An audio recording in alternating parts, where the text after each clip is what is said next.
saying? Oh yeah, tofu crab cake recipe.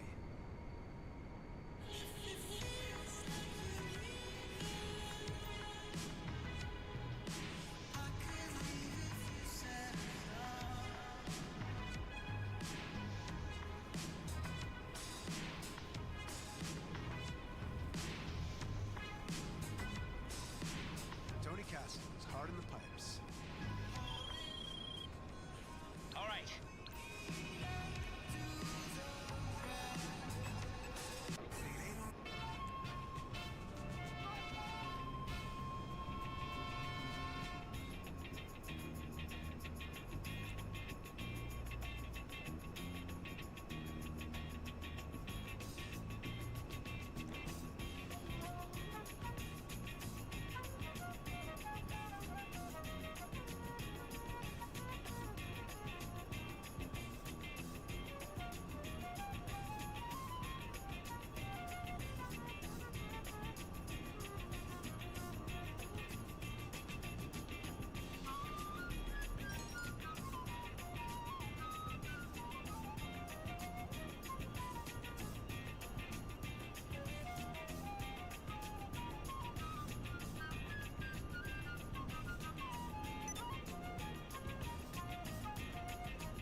Where you from, huh?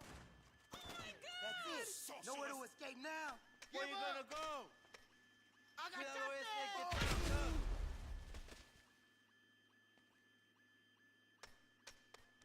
Fucking piece of shit. Trucha! Get down! Yeah, you're fucking dead now.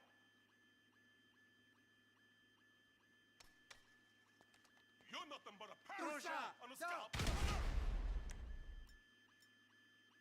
A lo bravo! Chinga tu Oh my madre! God!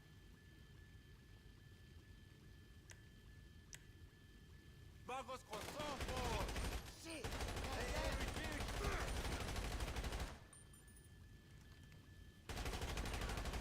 ¡Puta madre!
games, slot machines, and the premier racebook.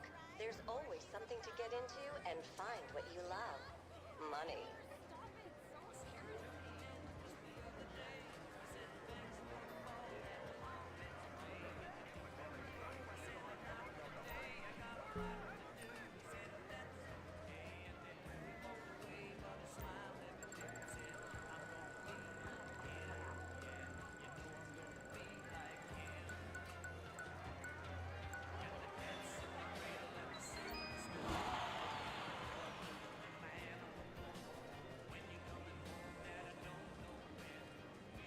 How can I help you?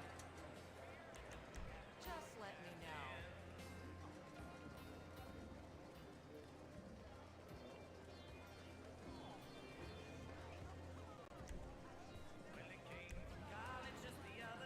I told you to wear your other shoes. I told you I was...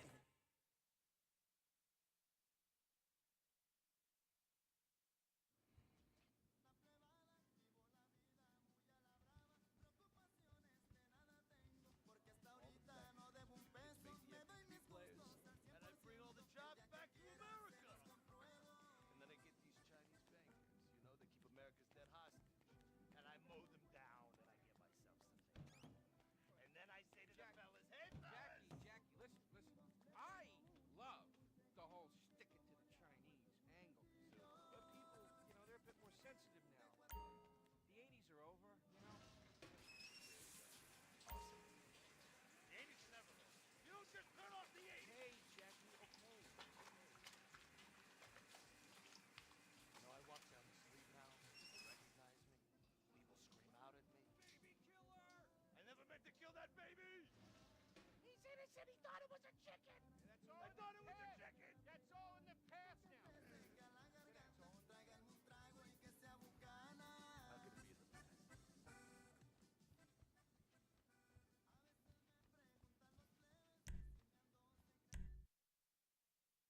It was all right. The fish was overcooked, but get a load of this. Nah, dickhead. Guess who I was sitting next to? Fucking Bruce Wayne, man. Yeah, at the next fucking Morse table. Mutual Insurance. Check my How can we motherfucking help shit you? out. Sure. You just gotta go to the right places. You know, man. Later, yeah.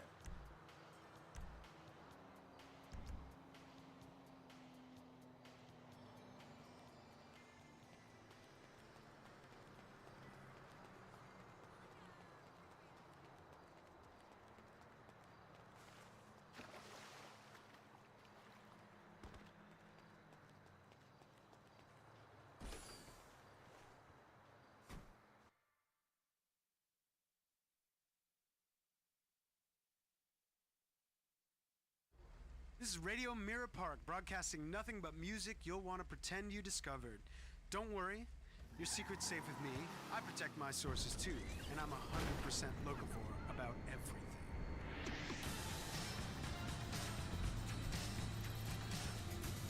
What imagines the human soul to create something as majestic as an iFruit phone app? I have way more than you, I'm sure. We walk till our souls were thin, then we loved until again. Got drunk till the sun went down, but it was funny 'cause it never did. When up is down, and color isn't color. Father in winter.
All right, looks like Mars is in the house. Keeping an eye on things to check when he joins the StreamYard. No one's joined the StreamYard yet, but I didn't have anything planned for pre-show, so I figure let me bring this up and grind a little. And then we gotta start talking about Dune's cats.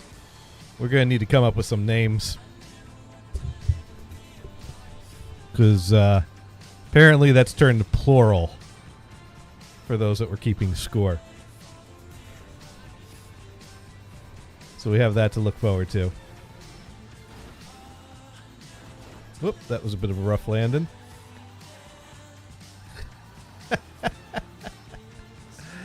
Hurry up, do the show then before Brian comes in. We need to put 2 clocks up on the screen during the show this week. The Dune clock and the Sparky clock. See who lasts the longest.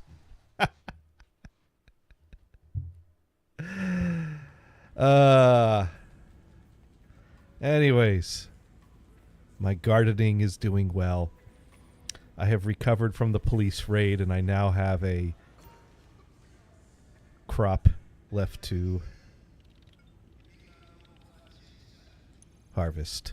Let's see what we got. We got some stock to sell, and I don't want to let that stock get too high, because if the stock gets too high, then it wants multiple people. Co-host will be here shortly. In fact, let me see. I saw Mars in the chat, so I expect Mars is going to be showing up in the... And I've there been he here is. forever. There is I've been Mars. here. Where have you been? I've been here. You've been here. I've been here. Oh. Well, see, Oh. when you first chatted, I checked the window, but I can only have one window up at a time. Why not? So anyways, we're going to do while we wait to see if Brian shows up or not. We're going to do a quick sell of my stock from my my new crop of Oh, I thought you were just say you're going to sell all your Bitcoin real quick. I'm going to sell $60,000 worth I think of what pot. Bitcoin's up to 90K? Is it 90K? Alexa, how much is 1 Bitcoin? Alexa, how much is 1 Bitcoin? You doing this? Huh? 1 Bitcoin is about 88,200. Okay, it's only US 80K. I won't Uh-oh. sell until I hit Went the down. 100. Yeah, not buying Bitcoin, not selling my Bitcoin until it hits 90. I'll be ready. How much Bitcoin you got? 0. That's why you're not selling it. Exactly. Because when you guys were doing it, I was like, I should buy like $100 of Bitcoin, and then I thought to myself, why would I do that? That's virtual money. That would never amount to anything. Yeah. That And would then never. I just kind of enjoyed watching it go up and never up and amount up. to anything. Yeah. But you know, I probably would have had like enough to buy a new machine or something by now. Yeah. Oh. Why the heck are they sending people after me? What did you do? I'm just trying to sell some weed, but there's NPCs. I mean, is it legal there?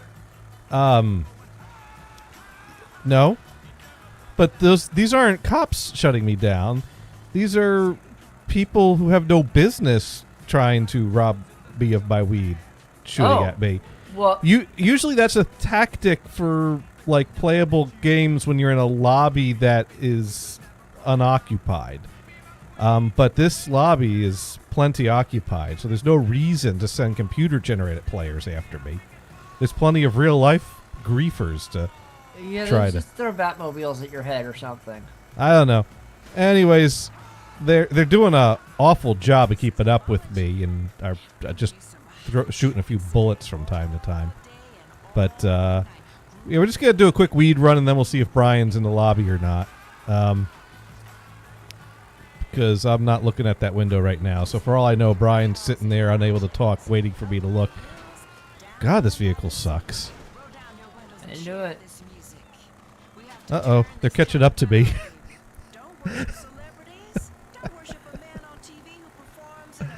All right, we got 2 miles to go to our drop-off point. Where is my... Where'd you you go, water. Come on by the There you studio. go, water. We're gonna get crazy up in here. I'm giving you. Man, there's a lot of traffic on this side. You know, I miss the modders that would remove all the traffic off the roads. Oh. But actually, Rockstar has started something new, because I haven't played in a while.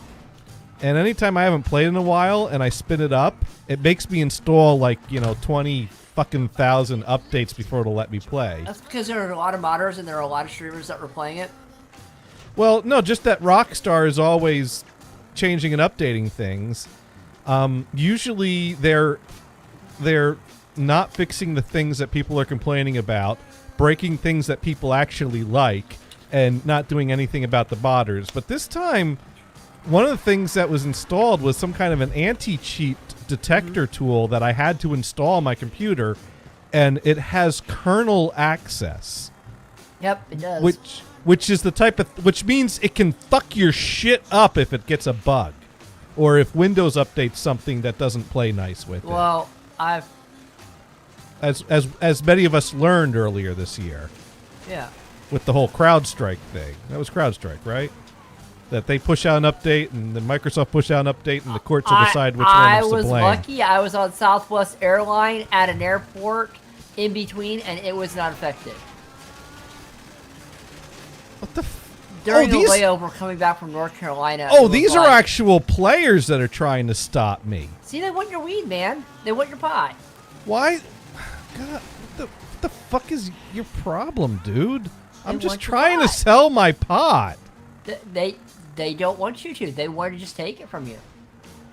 Okay, now, oh God, I hate it when they do this. They put the drop-off point someplace that is not directly on a road, and then they don't show me where the entrance is. All right, I'm done. Have they done GTA Oakland yet? No. No, they have not. Oh, okay.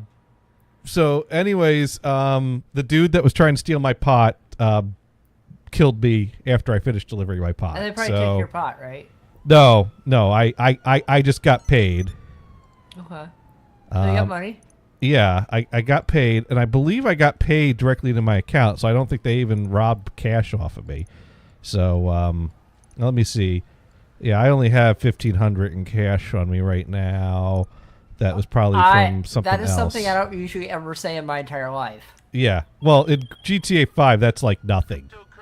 That's pocket change. So yeah, I'm done and dead. So mission successful.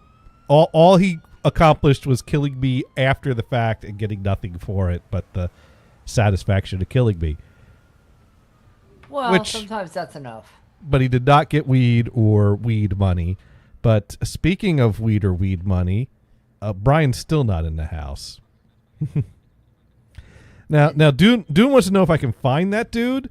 Well, I don't know if I can find that dude, actually, because I didn't catch that dude's name. If I caught the dude's name, I could find him, but the dudes all have these, like, weird, long names anyways. So, and really, I don't feel like making those kinds of friends right now. But, but we made our $60,000 selling weed, which was barely worth the time because $60,000 Wait, you made $60K, but you only got $1,500? Well, the $60K was direct deposit. Oh, probably transferred in crypto. That's probably a lot of pot if it's $60K worth. Yeah, but $60,000 isn't that much money in GTA. I mean, we get like. You can buy a pretty decent car for $60K. I'm just saying. Well, I could get a decent car for free. You hear? Watch this. Oh, there it is. Wow. Oh. And you get some awesome music to go with it. Yeah, it's got the tunes going already. I didn't even have to turn on the radio. Wow. I changed my mind. It's not the right color. Not the right color, just take another car. Yeah. Dude. If only real life was like GTA, right? Yeah, let's see what else we got. No, that's a big ugly van. I don't think so. Let's see. No, that's boring. Pass. Another big van. I don't think so. Let's see what's behind you. No. Pass. Hey, this one's red.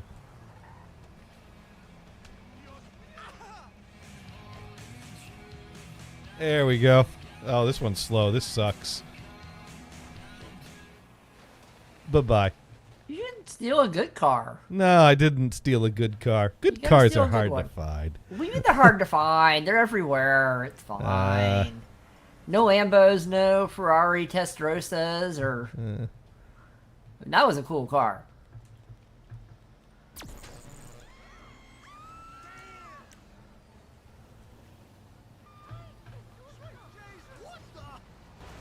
Oof. If dude's gonna get on GTA, Gotta be then we'll careful lose crossing him these forever. streets, man. Oh. I heard they made it legal to cross the street in New York. They did? I think so. I'm just saying, you can jaywalk across the street in New York, but it might be legal, but doesn't mean you're not gonna get squished. I found a truck. Oh, darn it. Why are these people driving the wrong way on the road? Oh, wait, that's me. Here, let's move over to the other side. That's more like it.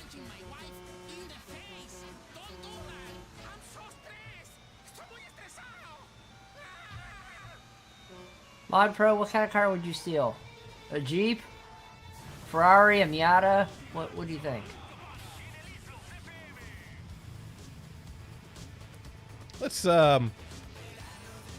this is a delivery truck, and deliveries often come Ferrari, on the yeah. Would you get like a railroad. Testarossa or a 595 or 599? What would you get? Oh, it's with the 786? I think it was the 786. That was a nice one too. 595. Okay, there you go. Yeah, we made it to the train yard.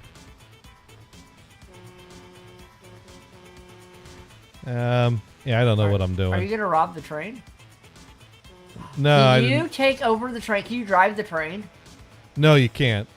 And Oh. I think there's a mission where you can drive a train, but even that's barely driving a train. The train can't even be stopped. Like people have tried to blockade the track and stop the train. The train plows through anything and everything that you try to block it with. What if you put a big airplane in its way? Hey, look, it's an amphibious truck. Oh, that's great. How'd that work out for you? I think it's floating. It floats. Will it float? It floats, kinda. Kinda. There you go. Actually, it's sinking. It's sinking. It's sinking. You know, if you had like a monster truck with the big wheels, that would probably go. That would probably float fine. We've hit rock bottom, Oh. and I think we flooded the engine. I don't think Deals and Dollars is going to be getting their delivery on time. What? It's that's okay. Megalodon, the Meg or the Meg 2? They're Warhawk. Which one? I'm running out of life. I need to eat snacks. I mean, I understand this. The game. I couldn't breathe underwater, and so I was losing life. So to regain life while being unable to breathe underwater, I ate snacks to fill up my life meter. I do have a question for this. Yes? Do you have to open your mouth to eat a snack, right? Right, but I think the snacks are very airy type of food. They're airy snacks. Okay. So you ingest the oxygen by eating the snack, and that is. Let's see. Now, is Brian sitting in the channel lobby yet? Or no Brian. Is there gonna be a Brian? Oh, let's see if I got a message. Did you a massage? Brian did not send me a reply, but he did like my post to Twitter. Did you like my post to Twitter today? I did. Well, I did like it. I didn't push a button though. With the kitties? Yes. With Dude's kitty? Dune sent me a picture of the kitty. Its name is Velvet. Oh. Now, Is this 8 or 9? I don't know. We decided yesterday that if the cat doesn't already have a name, we would name it Velvet, and it's perfect because it's a agree. black kitty, and Aw, so well, yeah, so it's so Black Velvet. yeah, Black Velvet. There we go. Yeah, there you go. Let me just bring up that picture to share with everyone here. Did it come inside? Did it come inside your house? Go through the cat door? The Dune says it's a cat with no name. It is not a cat with no name. Its name is Velvet. Here, let's present. We'll do that, and then we'll share a tab, and there it is. Cute little black kitty. Sit at the end of his driveway. Kitty. Aww. And Dune did send a video of there's actually 2 kitties in the driveway in the video he sent. They are staking out their territory. So we need to come up with more names fast. What are the dogs thinking of this? They must be going nuts. Oh well, that's what we heard yesterday on the show. They were going nuts as this was happening. Yeah, Monpro is right. There will be more. There's 2. There's going to be more. So the other Sorry, thing, Dune said that he's starting to question the food for the vet drive thing. I think Dune suspects there was no vet drive. Oh, you think Mrs. Dune wanted some kitties to hang out with? Mrs. Dune bought some cat food, told Dune it was for a vet drive, then told Dune they missed the cutoff date for the vet drive. Oh, okay. Because if there's one thing we know about vet offices is that if you show up with free food, they'll say, They will take it. We're so sorry. We're not having a vet drive right now. You take that food, you go home. They take that in a heartbeat. They will take food in a heartbeat. They will say, okay, this goes on the side. We're feeding some kitties. There's no vet drive. There never was a vet drive. I mean, I feed the random cats a hot dog outside. I don't know. Yeah. Dude, ready, get dang it.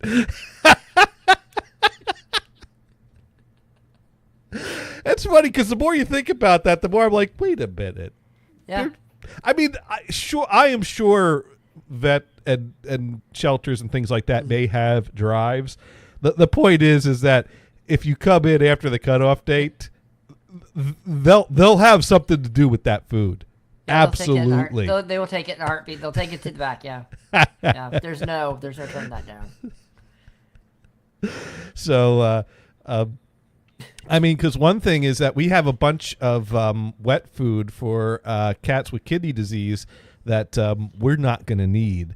And at some point, we're going to be bringing that to the vet office because, well, the cat that had the kidney issues, or it still has the kidney issues, wouldn't eat it. And at this point, we're just... Oh, good. Oh, you said still has the kidney issues. I was worried there for a second. Well, we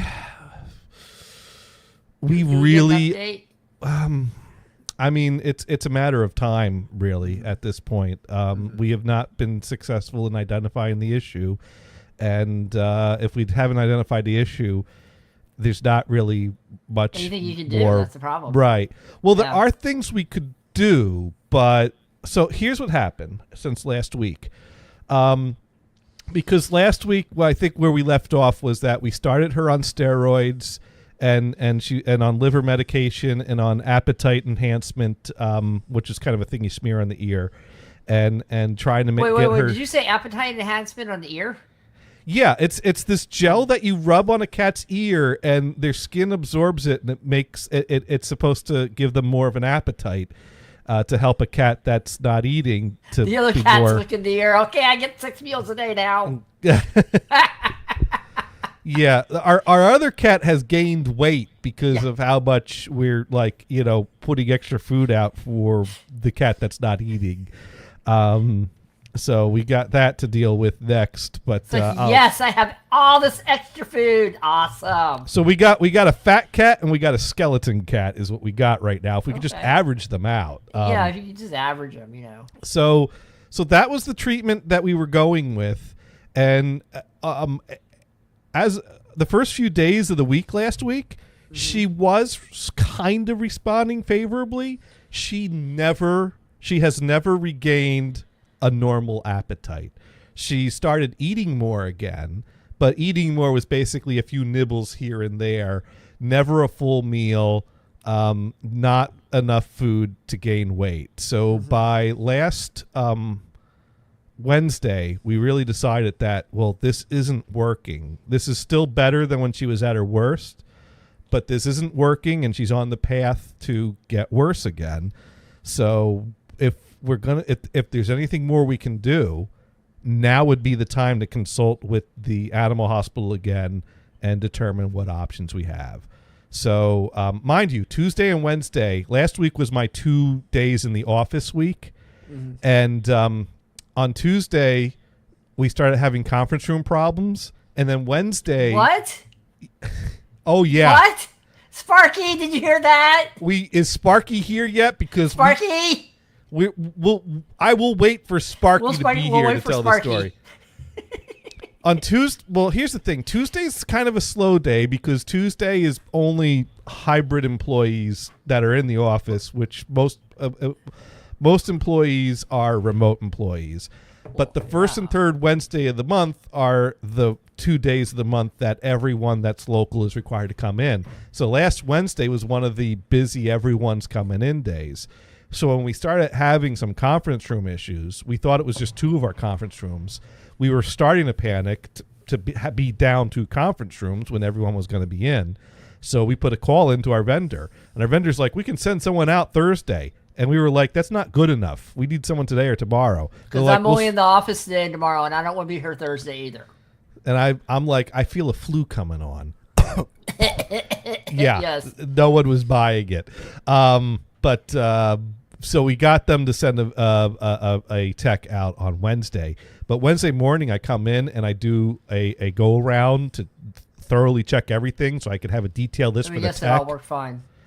No, it was worse. Good. All but 2 conference rooms were unable to join Teams calls. Sparky writes, sorry, did not hear that. Was busy watching something more interesting from someone better looking. Okay, back to my corner. I mean, I understand that, Sparky. I mean, all right. You know. Well, Sparky, if you're here now, we could do the conference room story. Yeah. Or if you're not here now, we could come back to the conference room story when whoever's better looking is... Sparky, if she's wearing cat ears, I'll leave the show too, but I'm joking. Maybe. I mean, I won't say I've left the chat room and watch other streamers during this. All right, so we're going to give Sparky 25 minutes. So the point of this is that by the end of the day, Wednesday, the conference rooms were all still down and we still had no fucking clue why. Mm-hmm. And so I decided to, and at this point, we kind of had some next steps for troubleshooting. So I said, I'll come in tomorrow and we'll do the further troubleshooting. So I actually went into the office 3 days last week. Wow, did you pay it extra? Did they bump your pay? No, but they reimbursed my train ticket, which I have to buy the train ticket, so that's not really extra. Did you say my train ticket was $5,000? I could make up a fake receipt for that, couldn't I? Wow, my train ticket was it was really expensive last Thursday. It was like $5,000 to get here. It was horrible. It was horrible. They raised the rates. It was that Thursday surcharge. And then it's back down, but it's okay, you know. So, anyways, basically on Wednesday we pretty much knew that this isn't working. She's gonna decline, and unless we do something else, and so it's time to bring her back to the animal hospital and ask them what they think, what our next steps or options are. And I kind of felt like it'd be better to go sooner rather than later, but I had committed to going into the office on Thursday. Mm-hmm. But I got lucky and was able to get the conference room problem fixed before lunch. So I dashed out of the office at 12, caught the 12:30 train home, and we drove her into the animal hospital that afternoon. And what they did is they said, okay, well, We still don't know what started all this, but we do know that, she's not eating and she's not putting on weight. Now, one thing I've learned a lot of things here. And one thing I learned here is that cats not eating is a big issue. And part of the reason that's a big issue is because a cat's liver can't handle processing the fat when a cat doesn't eat and starts burning all their excess fat at a higher rate. So if a cat kind of goes a second or third day not eating, you're going to want to bring them into the vet as soon as possible to get ahead of that, because not only are you going to have whatever the underlying issue is, but you're going to have the fatty liver issue, which is going to add to things. And that's kind of what we've been dealing with. So don't just give them ham.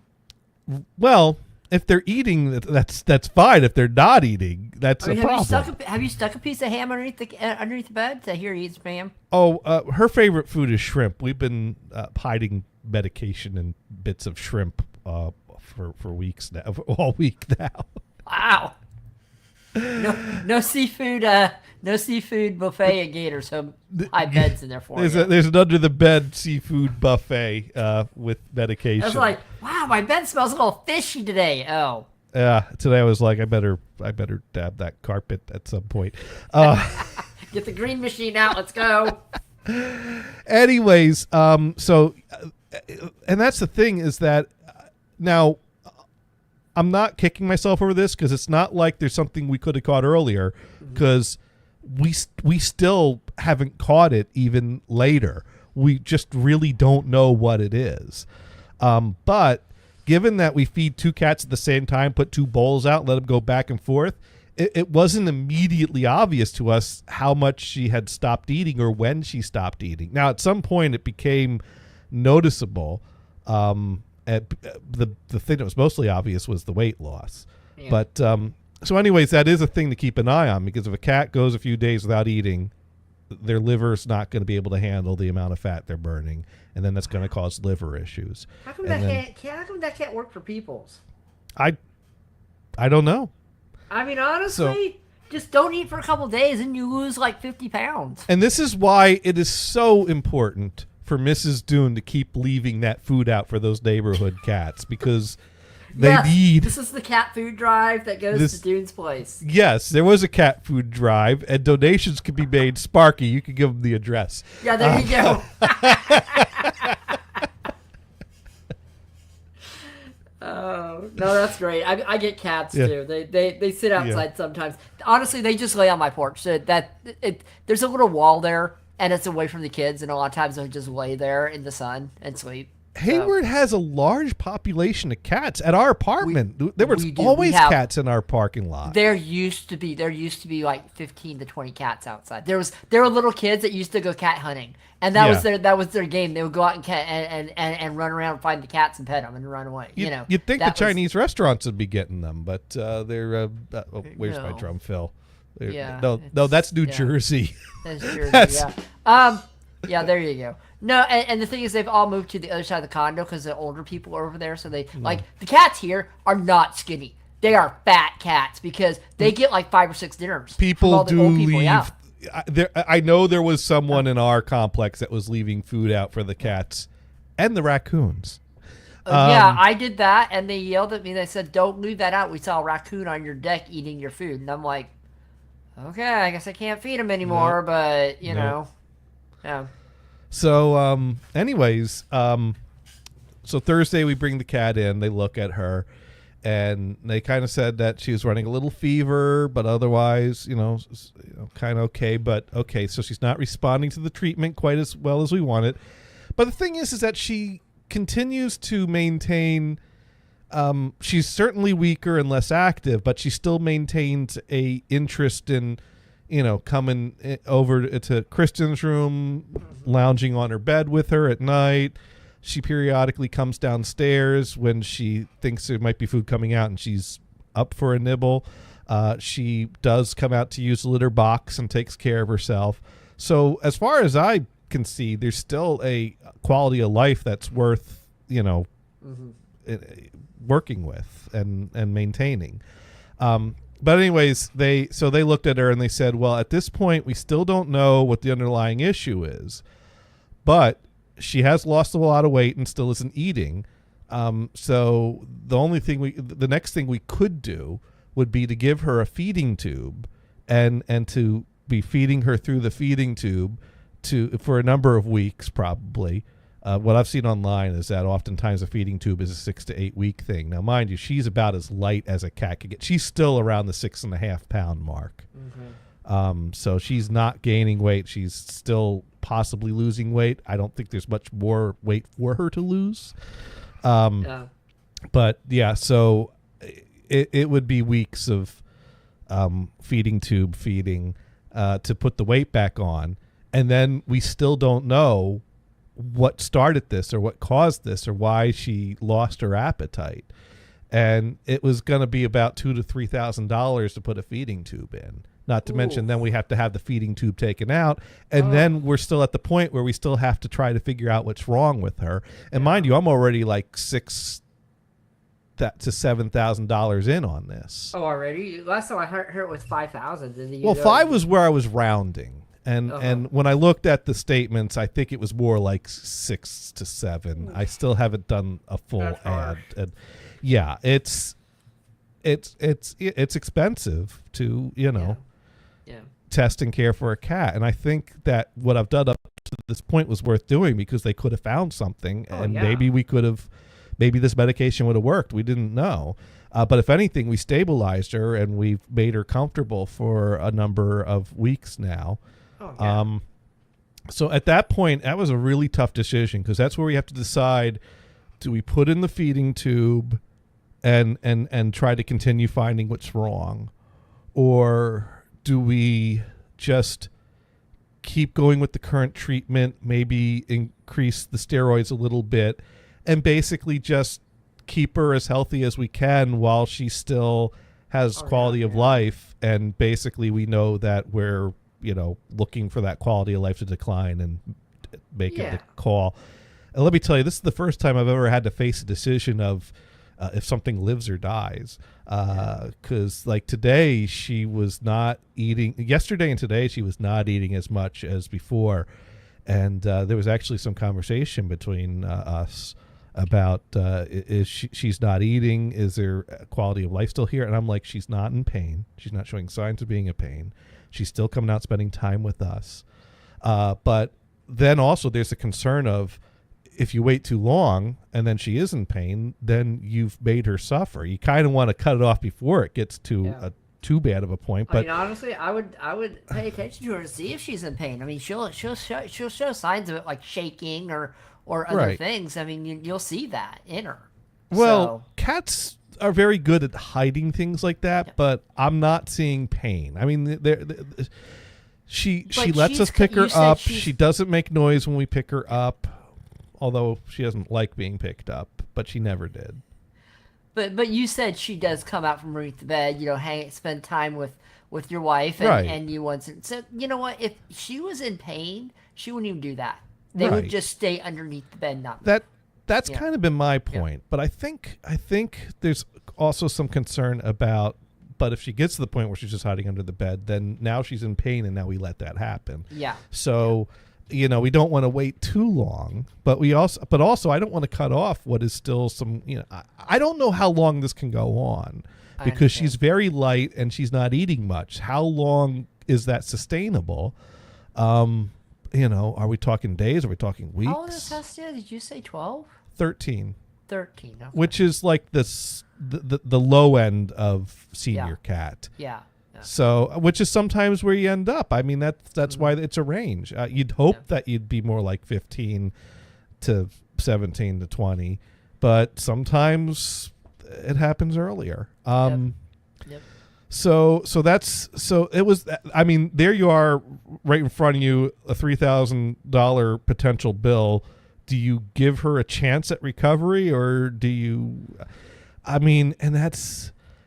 I had to. And one thing I thought about at that time, because it was not purely a financial decision, although I'd be lying if I said it played no factor. But I also considered that we still don't know why she stopped eating. we still don't know the root cause.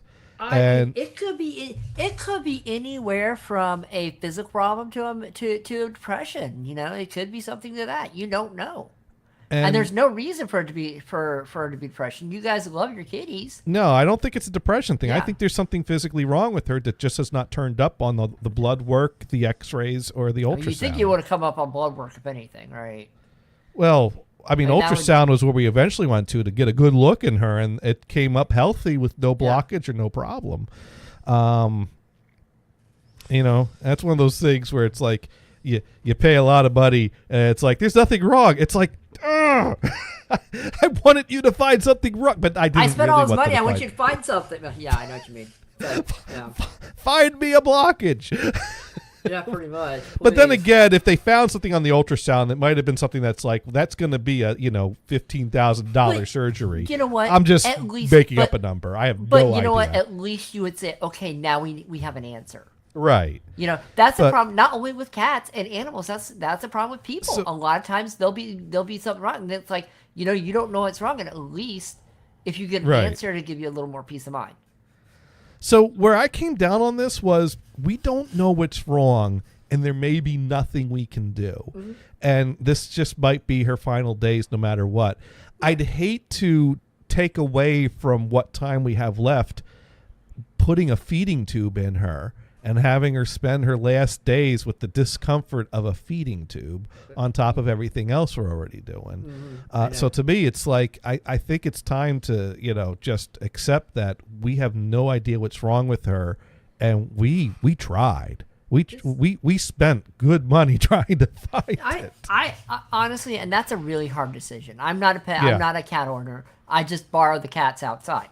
But it's a quality of life, and if your kitty's having enough quality of life to come out and at least play with you guys and hang Yeah. out and do stuff, I don't know. It's and for me the tough part is on the one hand we don't know what's wrong with her, and there's no guarantee that even if we put weight back on her that even then there's anything more we can do. But to decide that we don't want to add to her discomfort and put a feeding tube when we really don't know what's wrong, there's a part of me that goes, for all I know, putting weight back on her will bring her back to health. She could live another 2 years. So it drives you nuts. It's like, am I throwing away quality time by not spending this money, or am I just adding to her discomfort in her last days that we can't do anything to extend? You just have to kind of go with your weigh it all and go with your gut. And my gut was that we don't know what's wrong, and we're probably never going to know what's wrong. Yeah, and exactly. I'm just adding to her discomfort. So I hope it wasn't all about the money to make that decision. Because No, again, I don't think that's all about the money. Honestly, you seem to be weighing things down pretty heavily. It's Yeah. not just that; it's like discomfort. I mean, I'm sorry, I wouldn't want a feeding tube if I didn't have one. But the question I can't honestly answer is, if they came back and said we could put a feeding tube in her for $500, would I have said yes to that versus, would my answer be the same no matter what the price tag is? That's a really hard question. I don't know. That's the thing. So, and that's the type of thing you can't really know unless like you set up some kind of multiple timelines and watch yourself unfold in different ways. Because if I would say, yes, let's give the feeding tube a try for $500, then it's a financial decision. Yeah. And that I'm just trying to justify by telling myself, oh, we're adding to her discomfort. And we shouldn't do it. So, I don't know, but these are the things that you have to face. These are the things you have to decide when you own a pet, and you just have to hope that, because here's the thing, another alternate timeline, they can come back with a $500 price tag. I could say, yes, let's do it. And then something can go wrong and it goes horrible. And then I'd be kicking myself for making that choice. Because remember, you never know which choice you're going to kick yourself for and which choice is going to be right. And he said an anesthesia, anything else could complicate things. You don't know. If they're putting a feeding tube in your kitty, they're gonna have to put her to sleep for a little while. Yeah, there's they're- gonna have to be so, and that may not be the best either. there's the risk of procedures. There's the risk of infection. But then again, even when you weigh those risks, those to me alone aren't reasons to not do it, because people decide to try these procedures all the time knowing that there's a risk, but it's small risk, so you figure, it's I know. So that's not really as much of a factor as what's our potential outcome. Is she going to be on the road to recovery, or are we just extending discomfort time? And I don't, because I honestly kind of am like at the point where I'm like, I don't think she's got another 2 years or so. We just don't know what's wrong with her, and at this point we're just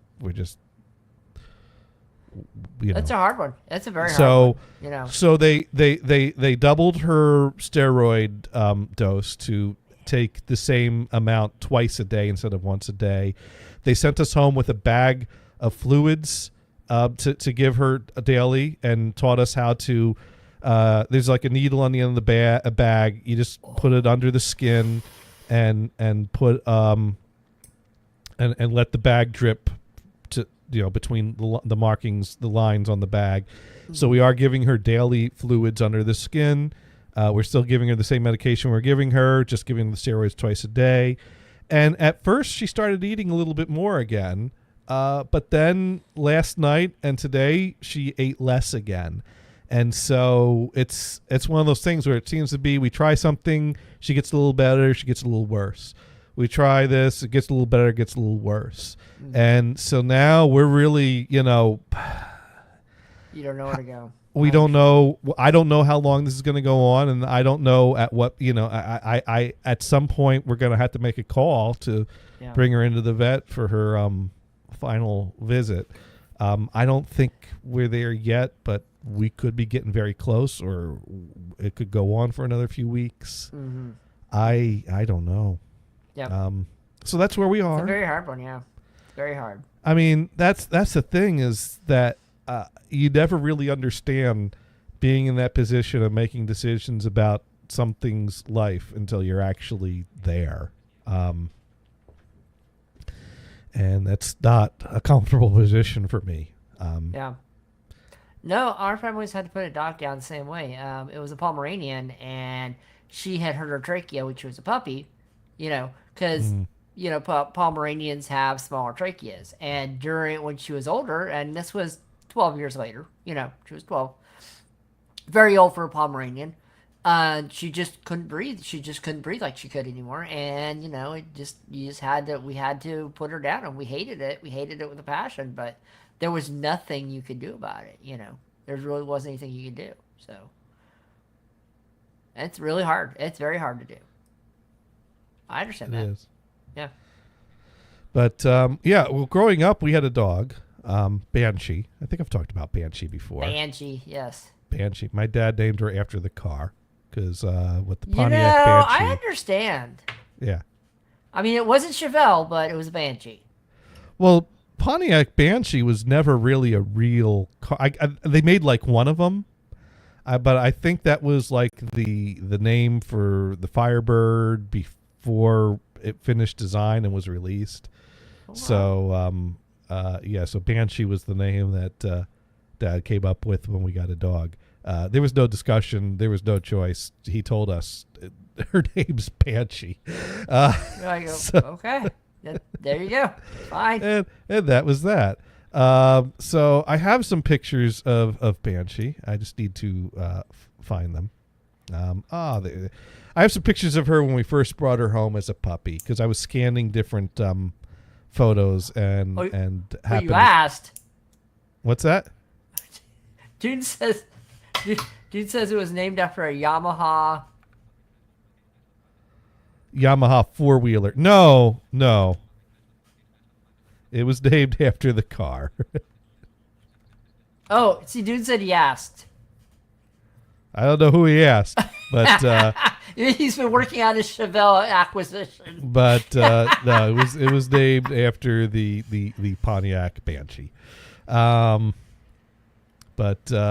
she is a beagle, and there she is. First day home. We had a and beagle. yeah, Oh. there she is. In her. This was even before we bought a dog bed and just had the old blanket to put down for her to huddle up in, getting used to her new home. But there's a puppy Banshee, and she lived a good life with us. And what was really unfortunate was at some point she did have some kind of cancer, and some kind of something was putting pressure on something else, and she got weaker and stopped walking around, and so we brought her into the vet, and the vet said, well, we can try to give her a steroid injection and see if that improves things a bit. And they gave her that, and that didn't help any. And so they called in and said, no, she's not getting any better, and all she couldn't even stand up. All she could do was lie around with us. So no, it's a beagle. It's a beagle, Dune. But really, what dog isn't a Dune dog? I don't think Dune would turn down a beagle. But anyways, it was kind of sad because once we knew that Banshee needed to be moved on to the next phase of life, the vet didn't have any appointments for us. And like it was the weekend, they said, well, you had to make an appointment for Monday. And so we made an appointment for Monday. She didn't make it to Monday. Oh, poor puppy. And I think she went in the middle of the night. And it was an event, but it was not pleasant. I wasn't awake for it. But it did pass, and she did pass, and that was that. But we were pretty unhappy for her to go in our home in the middle of the night, and there was some pain involved. Poor and puppy. my dad told the story, and someone, my stepmom commented, "Well, I wouldn't go back to that vet." My dad's like, "Well, we didn't." And it's like, yeah, but we never had another dog after that. And he's like, he corrected, no, we wouldn't have gone back to that vet if we had another dog. Yeah. So sometimes, it just doesn't work out right. But luckily, I mean, you don't like hearing that, but it was a short period of time in the middle of the night, and it happened, and it's luckily it didn't drag on for hours. But that was Banshee. That was, but the cat is still with us at the moment. I'm sorry, Mod Pro, I think, might have gotten confused and thought I was talking about the cat. No, I'm talking about my childhood dog. Sorry to confuse stories. Sometimes if I bounce around, it gets hard to follow which story I'm talking about. But no, all right, so Sparky's back. Sparky's back. But thank you, Mod Pro. We will need thoughts and prayers for the next few weeks here or days. Definitely. We don't know how long Hestia has with us, and we're just enjoying what time we have left with her. Although it's all you can do, honestly. It's sad to see her without pep, and obviously drained of energy and skin and bones. But she also isn't in pain and is still present with us, and so we're just, enjoying what quality time we have left. Now, Mod Pro's still laughing at the cats at Dune's house. The first one's named Velvet now. We've decided that because Mrs. Dune didn't give it a name, so we did. But now we need a name for the second cat. Maybe we just go after, we'll just keep going down the list of streamers. So the second cat's Kiera. So Velvet and Kiera. That would actually make sense. Yes. There we go. Yes, Velvet. Velvet and Kiera.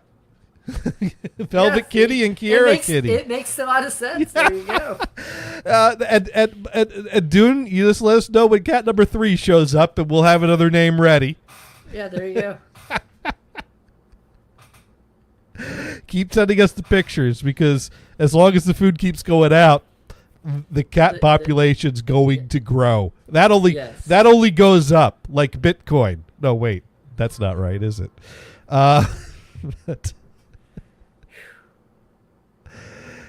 Anyways, we got to talk about conference rooms now that Sparky's back in the house.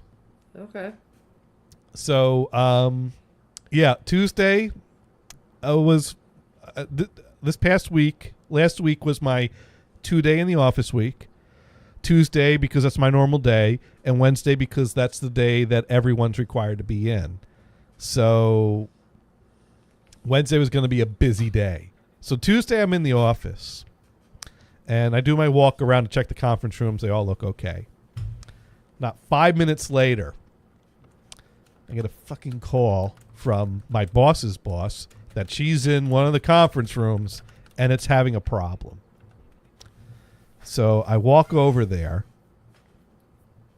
and basically they're all sitting in the conference room, and they're trying to join the Teams meeting. And every time they hit the button to join the Teams meeting, it makes an error come up on the screen that immediately goes away quickly. But if we could see the error flash, it actually literally said, "Oops, something has gone wrong. Please check with your system administrator." See, that's why you take a video of it first time and then you slow it down. Yeah. Yeah. Which I got to tell you, my coworker, he was like, couldn't believe that they made the error message say "oops," because he was talking about he was on a past job, and like the first day of the job, they were introducing him to senior management, and something happened, and he said "oops," and apparently this dick of a senior manager was unimpressed with him for being so unprofessional as to use the term "oops." No, it stands for Object-Oriented Programming System. Yeah. Sparky writes in, "Oops, I did it again." Britney Spears. There you go. She's not that innocent. But, yeah, so anyways, basically I'm like, all right, tell you what we'll do. Run it off your laptop. Because our rooms work in two different ways. You can make country Teams calls or Western Teams calls. No. So the rooms have a speakerphone on the table that is actually connects to a box that is behind the TV. And the box that's behind the TV and the speakerphone that connects to it actually runs Windows in the background. It must be in some kind of a kiosk mode because you have to go into like the settings from the speakerphone and tell it to actually bring up a Windows screen to sign into Windows if you need to do any Windows administrative work in there. So it actually is a Windows device that is running, and that allows it to join Teams calls. So there's the computer that's behind the TV that connects to the speakerphone that's on the table, and also the computer behind the TV connects to the TV screen. And then the speakerphone from the table has coming out of it a USB cable so that you can connect the USB cable to the laptop. And if you do that, it'll let the laptop take control of the speaker and microphone and camera of the room's equipment, so you could host the call from your laptop instead of hosting it from the actual room equipment. In theory. In theory. And usually we tell people just not to use that cable unless they need to work around a problem. And this is where it's confusing because there's two ways you can do this. You could just hit the join button from the speakerphone, join a Teams call, which then uses all the room equipment, or you could connect the USB cable, set the sound and microphone and camera settings on your computer to use the room equipment that shows up there, join the call from your computer, and then run it that way. And then there's also an HDMI cable that comes out with a set of adapters that are zip tied onto the end of it, locked down with screws that don't use standard screw heads, so that you have to have a special like Allen wrench to take it apart and steal the adapters. I feel this is an anger point. I have this feeling the special screws are an anger point, aren't they? No, they're not. They're not. They're just. Dune writes in, what if you have a screen to share? Well, okay, so if we don't use the USB cable, when you use the HDMI cable with the appropriate adapter to share your screen to the TV, it will automatically share that screen to the Teams call as well. Or if you use the USB cable and you share your screen, you would share your screen to the call from your laptop, but also use the HDMI cable to share the screen to the TV.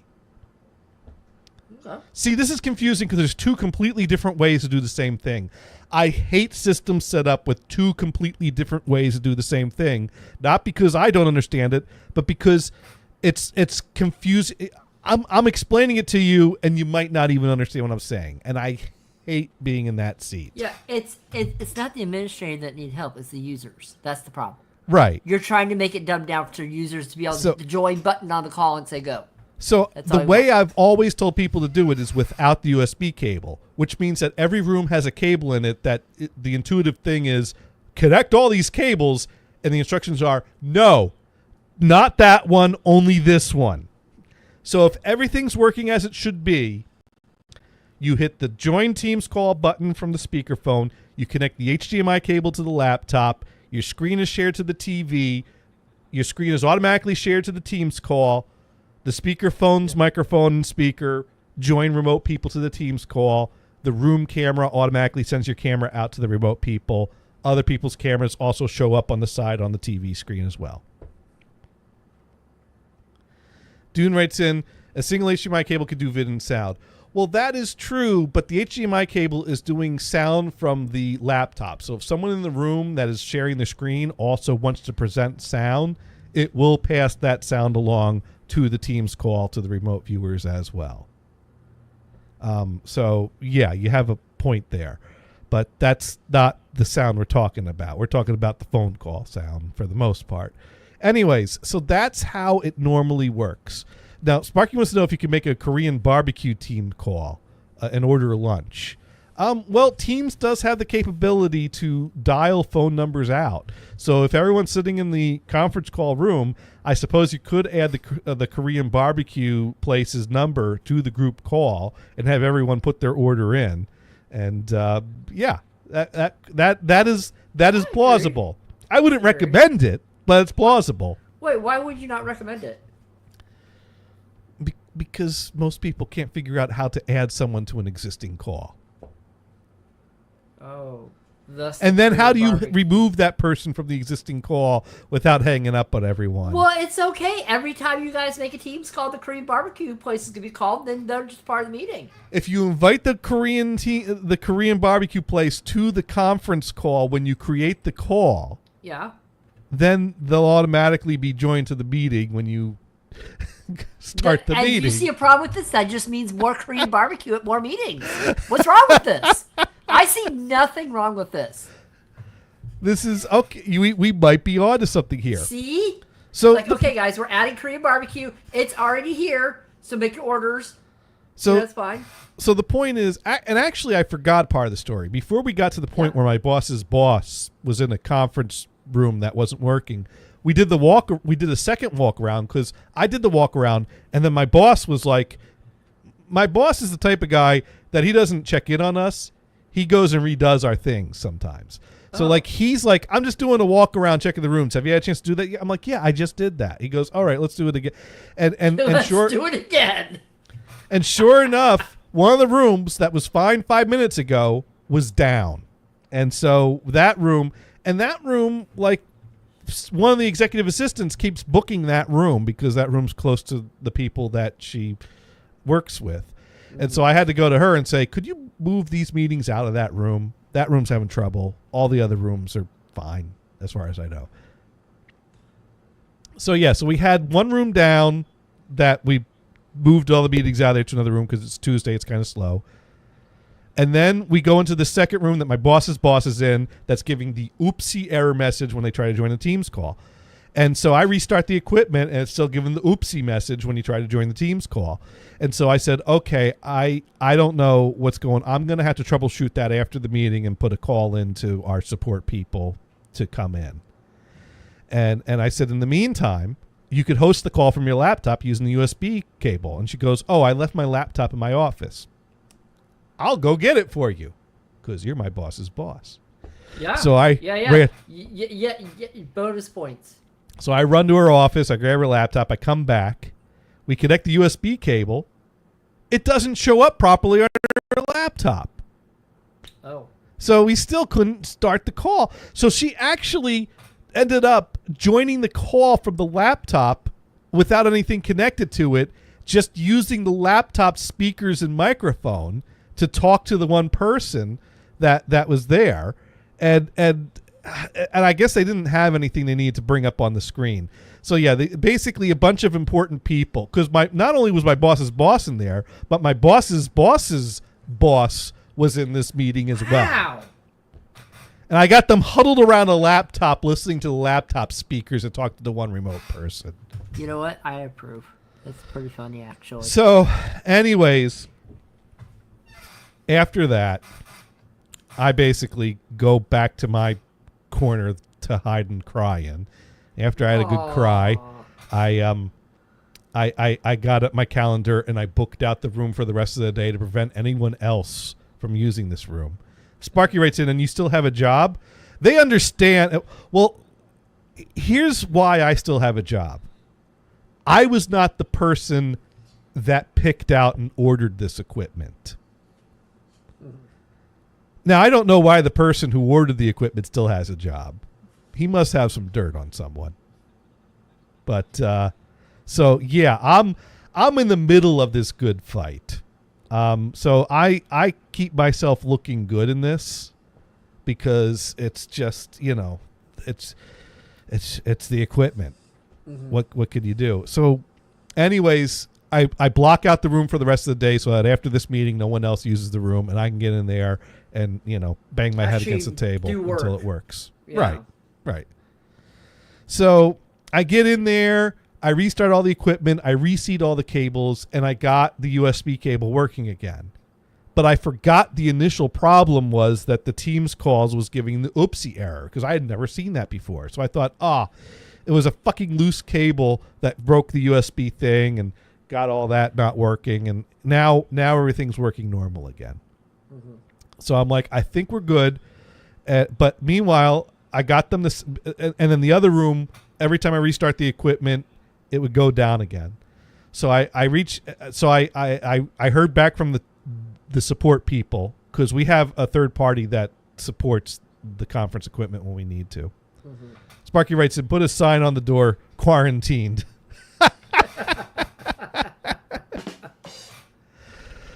So basically, so the support people said we can send someone out tomorrow, Wednesday. And I'm like, okay, good. So I blocked those two rooms out completely as much as I could for Wednesday, which is hard to do because Wednesday's the day everyone's in. So there were a bunch of meetings scheduled for these rooms. So then, in fact, I went to one of the guys that had one of the two rooms booked out in the morning. And I'm like, could you book one of the other rooms? And he's like, sure, I'm going to book out this room. I hate that room, but that's the only other room that's available. I'm like, okay, I'll be in the morning. I'll make sure everything's fine in that room before you get in there, and we got support people coming in for the conference rooms anyways. Mm-hmm. So Wednesday morning I come in, I do my rounds, check all, because my boss is like, have you done the rounds? I'm doing them now. Okay, great. I'll go that way, you go that way. Yeah, okay. We'll meet in the middle. So I go into the room where my boss's boss and my boss's boss's boss were, in that was having all these problems with the oopsie error. And I'm like, okay, this cable still works, that cable still works. Oh, wait a minute. I haven't tested the Teams call in this meetings in this room since I reset everything. I hit the button to just, because if you don't have a meeting scheduled, you could just hit start meeting now. And then from there, have a code to invite people to kind of join the spur of the moment. Did you add the Korean that you just started? Place? I did not add the Korean barbecue place. I didn't have their number on hand. Besides, I couldn't even get we gotta get you some menus for your office just in case. Besides, I couldn't even get the meeting to start. So I hit the button, oopsie error. I'm like, oh shit. Well, I'm like, okay, well, all right. No one's using this room for the next few hours. The guy that I got to reschedule this meeting in a different room is going to be in the room next to it. So I go to the next room. Sparky will give you the number just to let you know. Okay.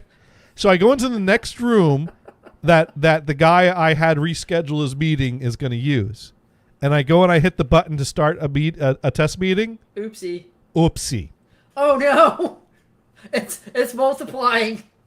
So at this point, I tell another one of the executive assistants, these conference rooms aren't joining Teams calls. And she's like, oh, well, the guy who picked out the equipment has a very important meeting over in that room over there that's going to be on Teams all day. Perfect. Give him the room that doesn't work. How's that? So I went over to him and I said, hey, Sam, let's say. Sam. Oh, Not wait. that Sam, but the other Sam. There actually is someone named Sam. I should pick a name that doesn't exist. He's not Sam. How about Paul? You can do a Paul. Paul. Paul. Yeah. So I said, hey, Paul, I think Teams isn't working in all the conference rooms. Just Now- all the conference rooms are not working. Right. Now, mind you, this is the guy that is the head of the system administration team. So you'd think going to him and saying, hey, there's a huge issue with one of our big systems. You think he'd be saying, holy shit, let me take a look at that right now. That is not what this guy has ever said to me. He said, well, did you check what it says in the console? It's an oopsie. I'm like, no, because the console has never provided me any useful information for the team. There's this Teams conference room web console. There are times the conference rooms don't work and it shows everything as being healthy. So clearly it's not tracking all the essential things that it needs to track. B, multiple times during the day, I'll get an email alert. There's a problem in that room. 3 minutes later, this problem is resolved now. So like it loses like connectivity or for a brief moment, just enough to send out a false alert. So this is like the most useless tool when it comes to the conference rooms. Actually going into the conference room and playing with the equipment is way more useful than looking at what the console says. Because the console's going to say they're all healthy most of the time, even though they're not working. So I said, I haven't had a chance to check that yet. I've just found 2 rooms in a row that are not doing it. And he goes, oh, well, you should check the console. And at this point, I'm like, dude, what the? And I'm like, well, I'm not coming to you as a like head of system admin. I'm coming to you as an end user. Don't you have a call in one of these rooms today that you need to work? He goes, yeah, that's true. And I'm like, yeah, well, you might have some problem in there, so you should probably check that out. It's like, yeah, you know what? You should have not done anything. So when you start working in there, oops. Oh, what happened? You know, at first he's like, I'm like, hey, dude, hey, Mr. Sysadmin, head of Sysadmin dude, we have a Sysadmin problem. How is this my problem? Because you need to use the system today.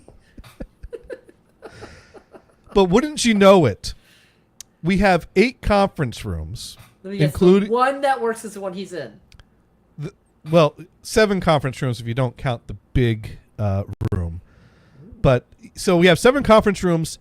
2 of them worked. One of them was the one he was in. Oh.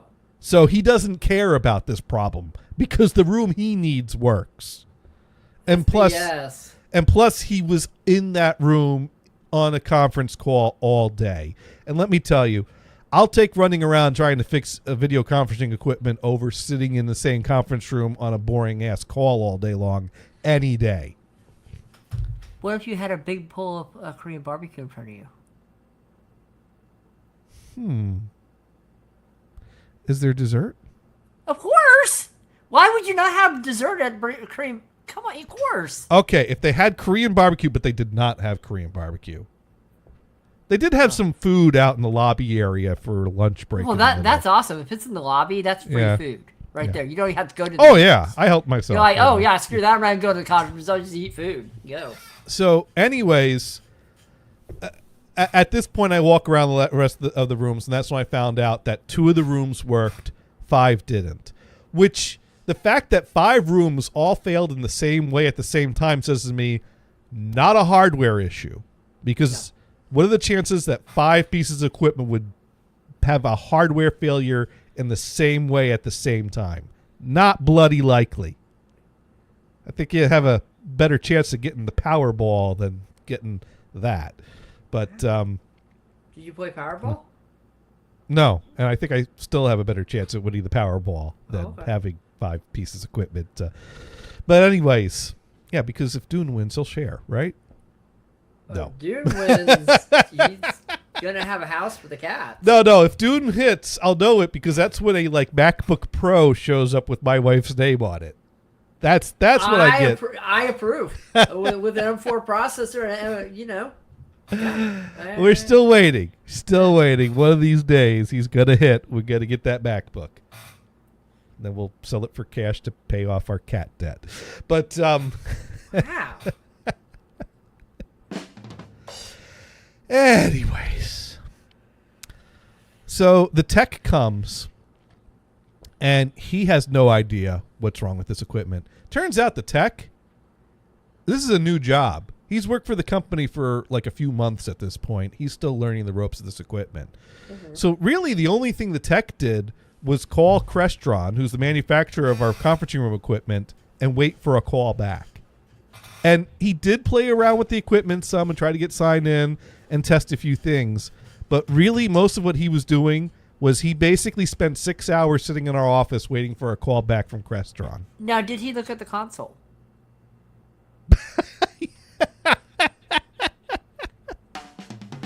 Yes, he did. The console said it was healthy and working. Nice. Yeah, that we totally believe. Yeah, thank you, console. Thank you, Microsoft Video Conferencing Console. You are doing a bang up job there.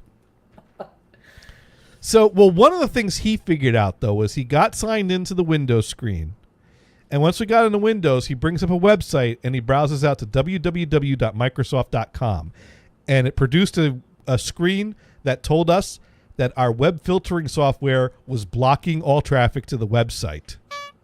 So Wait. It was blocking Microsoft. www.microsoft.com was being blocked. Okay.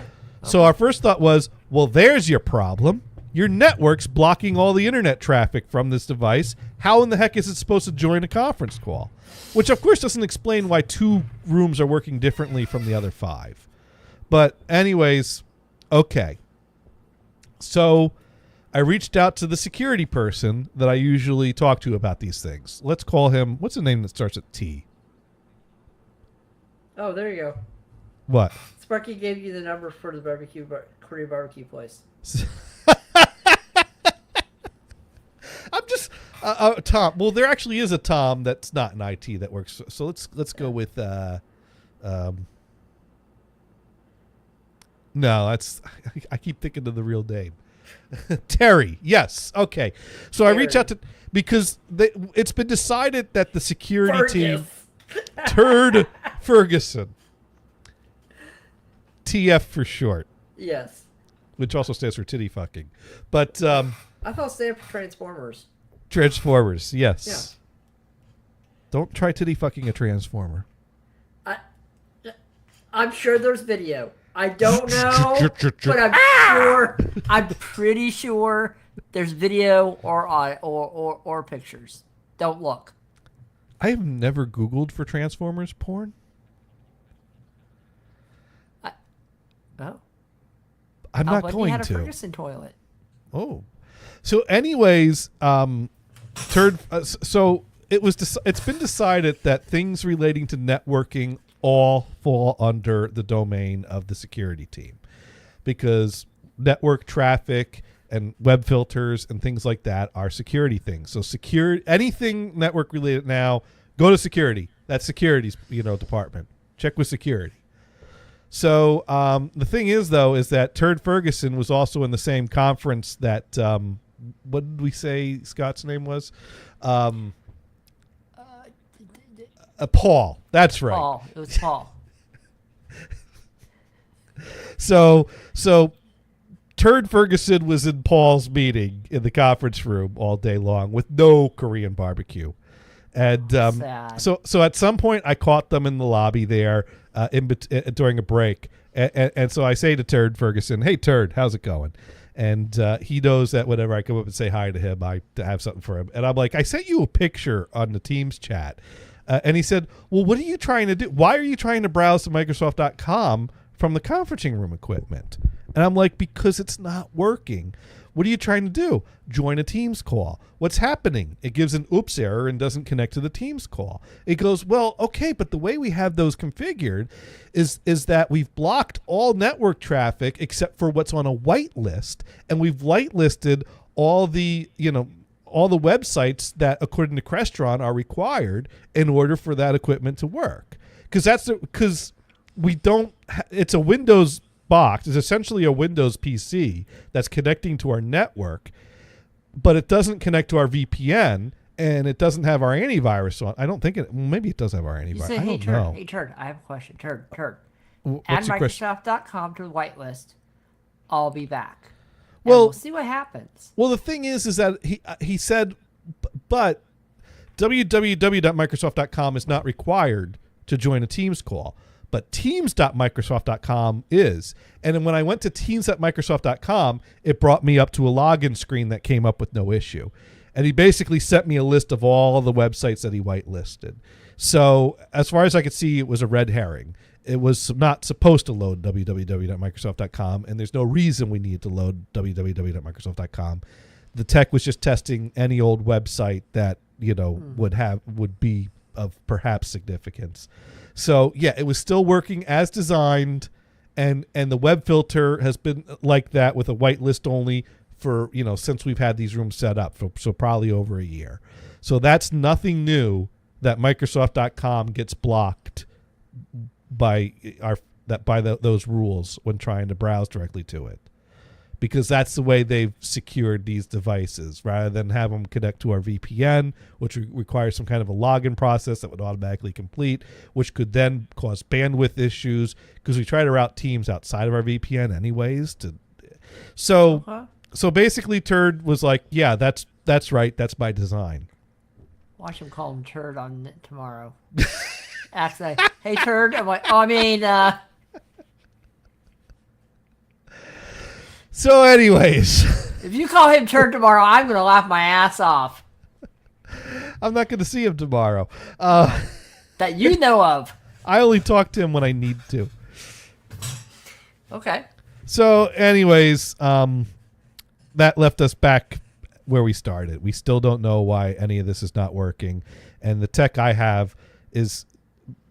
Basically, I'm probably as familiar with this equipment as the tech is. All the tech was doing was waiting for Crestron to call back so he could try things while he's still learning on the job how to support this equipment. And basically, Crestron's advice was, well, try signing in with a different Teams account to see if it's the account or if it's the room, and then try connecting it to a different network to see if it's that network or a different network. And, basically, those are the things they were suggesting to try. But by the time they called us back and told us this, it was the end of the day and time for us to leave and go home. And I'm like, I'm not staying late for this. I'll come in tomorrow. And that's why I came in Thursday morning. So, meanwhile, Sparky is sharing a website, probably for a Korean barbecue place, I'm thinking. So we're going to have to check that out and see what we got. Oh, Korean barbecue beef ribs, kalbi, marinated grilled barbecue short ribs. This looks good. Oh, I would try that in a heartbeat. That's not going to be cheap, I bet. Well, that's $28 for a serving. They do have spicy barbecue beef, warning very spicy, for $22. They also got the spicy barbecue pork. This is a good looking. Now, this is just a picture of the menu. I want to get to the actual. This place is local to me, I take it. I could order from this place on Wednesday. I'm going in Wednesday instead of Tuesday this week. So, yeah, I might have to try some Korean barbecue this week in the office. Thank you, Sparky. With dessert. And order dessert. Scroll up for the website. Yes, he did put the link in there earlier in the chat.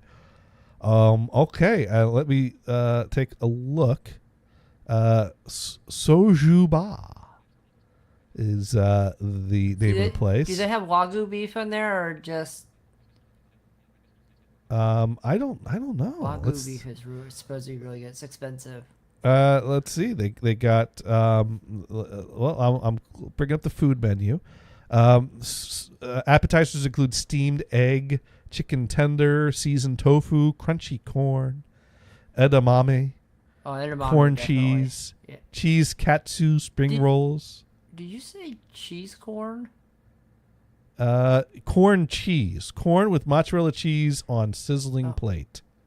And you can add on nacho chips or bacon. Or both. Yes. Yes. Yes. The answer is So, yes. The answer is yeah. Now where is the address of this place? I need to see if we have a I gotta see if because usually I order for pickup and walk over when I Oh, makes sense. order lunch. Yeah, makes sense. I don't do the delivery. It costs too much for a delivery sometimes. Let's see. Oh wow, they are on that street. That sounds close to. Yeah. That's right. Sparky knows where I work. Sparky knows all. Apparently, even my address. Sparky knows all. At least my neighbor's address. And as Sparky did write, you can walk there.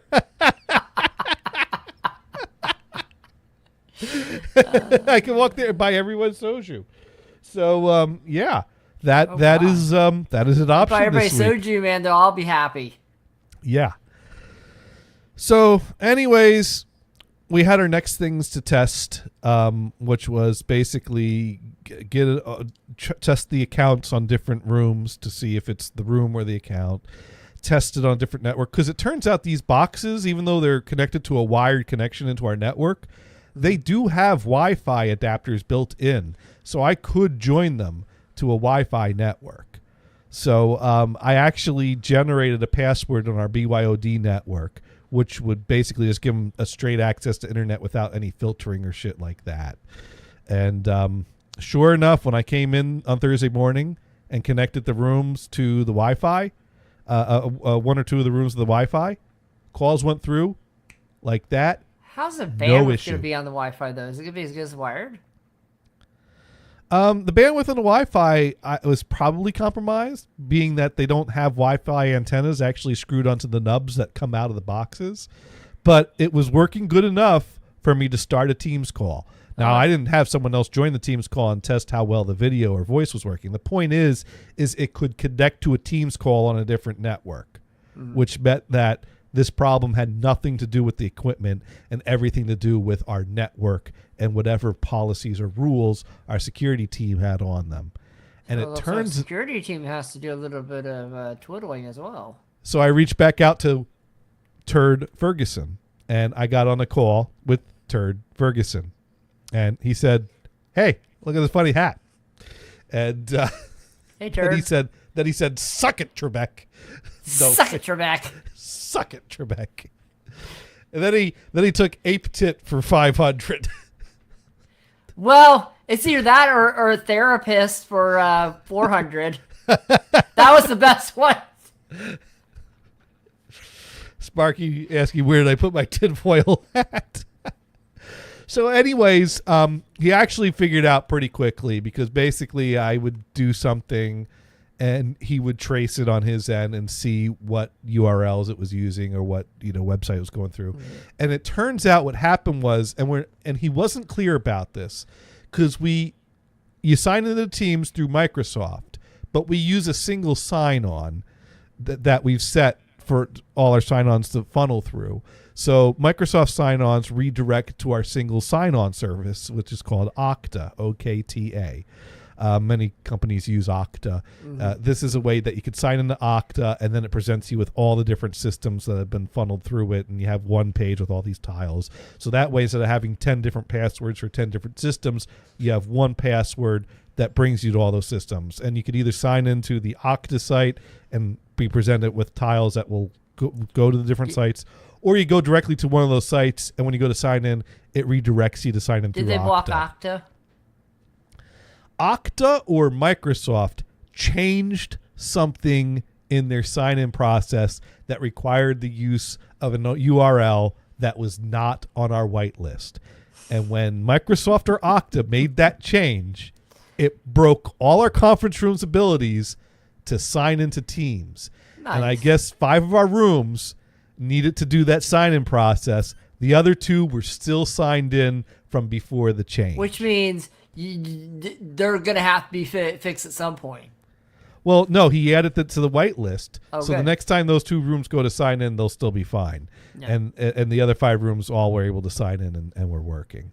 So that is what we spent 2.5 days running around to figure out that Microsoft or Okta changed something that they didn't communicate to us was changed, and is also the type of thing that is behind the scenes that normally you wouldn't need to be communicated No, you about. shouldn't have to. And my thought is, even if they did communicate it out, I doubt anyone is, because I asked Turd Ferguson, is there any way we could have prevented this? And he's like, well, if they don't tell us that they're going to make that change, we can't know to add it to the whitelist. Yeah, I have to say I agree with Turd. You really don't. You don't know. Here's my issue. If Microsoft sent us emails with every little change that they make all the time, do you think Turd Ferguson would have seen that and said, oh my God, that's going to impact our conference rooms. I better add that to the whitelist. I don't think an announcement like that would ever occur to anyone that it would mean that. It's not something that we're aware of or always thinking of, that these boxes have these whitelists, and that change means that. Who's even reading all the changes Microsoft made, even if they did send us emails of that? Sparky Not likes me, how I but- pause every time before I say Turd Ferguson. We're going to have to remember anytime I talk about this guy to call him Turd Ferguson.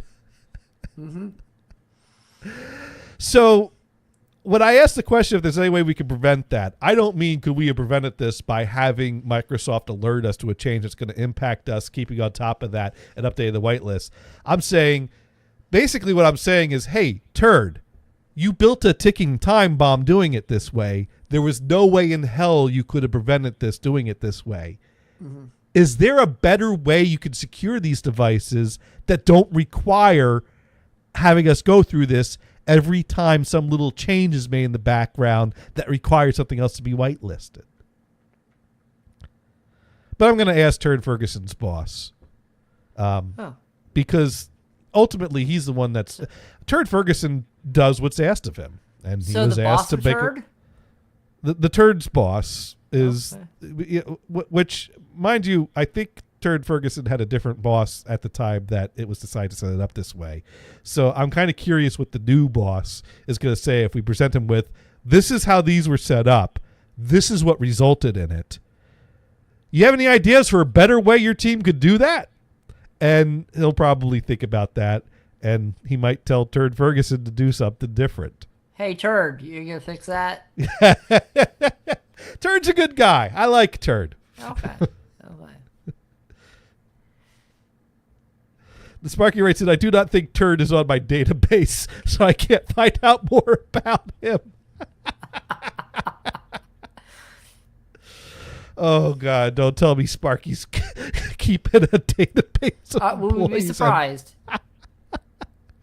He's got a Tableau database, Tableau thing going on over there. You Well, know? one of the things my company did was they decided to create pages for all the employees with their names and take pictures of all of us. Oh. And someone posted the question, like, did you not think that maybe that might be a security issue? But and on the one hand, I think it is normal about us, who we are. These are the people. But that's information people could also use in negative ways. But can you really hide that completely? I guess you don't have to put it out there for the world to see on your own site. But anyways. You can use that for your badges and stuff, too. Yeah, that's it. But anyways, you won't find a picture of Paul. No Paul. No Paul. Okay. He said, no way in hell am I letting you take my picture and publish that. Nice. See, Paul knows. I think the entire security team got their pictures taken, though. But Does he have a little name tag with his picture on it and says, "Hi, I'm Turd"? Actually, I don't know if Turd Ferguson's picture is on our website. It's like Turd. I might have to. Well, let me. If I search for Turd Ferguson's name on LinkedIn, it'll probably show up for me as someone that I might know. If his, I definitely think you should search for Turd Ferguson on LinkedIn and see what comes up. Okay, yeah, no, Turd Ferguson is on LinkedIn. Really, Turd Ferguson is on LinkedIn. Under his real name. Oh, okay. I was to say, what about real Turd Ferguson? Because you know someone's probably tried it.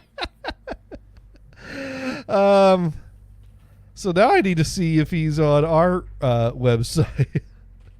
This is a bad idea for me to tell Sparky all the things he can. And make sure you're out screen sharing Turd Ferguson's LinkedIn, right?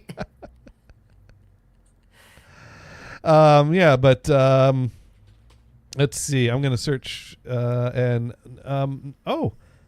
let's see. There is. Oh, you know what? They took those pages down because now Google returned a link to the page that would have Turd Ferguson's picture and information.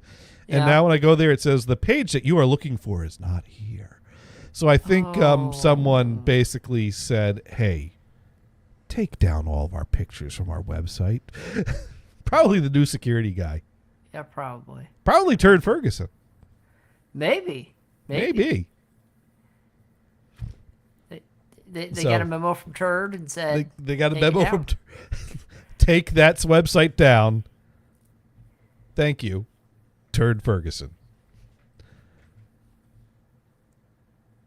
And just for the record, Sparky decided we should call him Turd. I see nothing wrong with this. I, no way, shape, or form, thought that was a name to call him.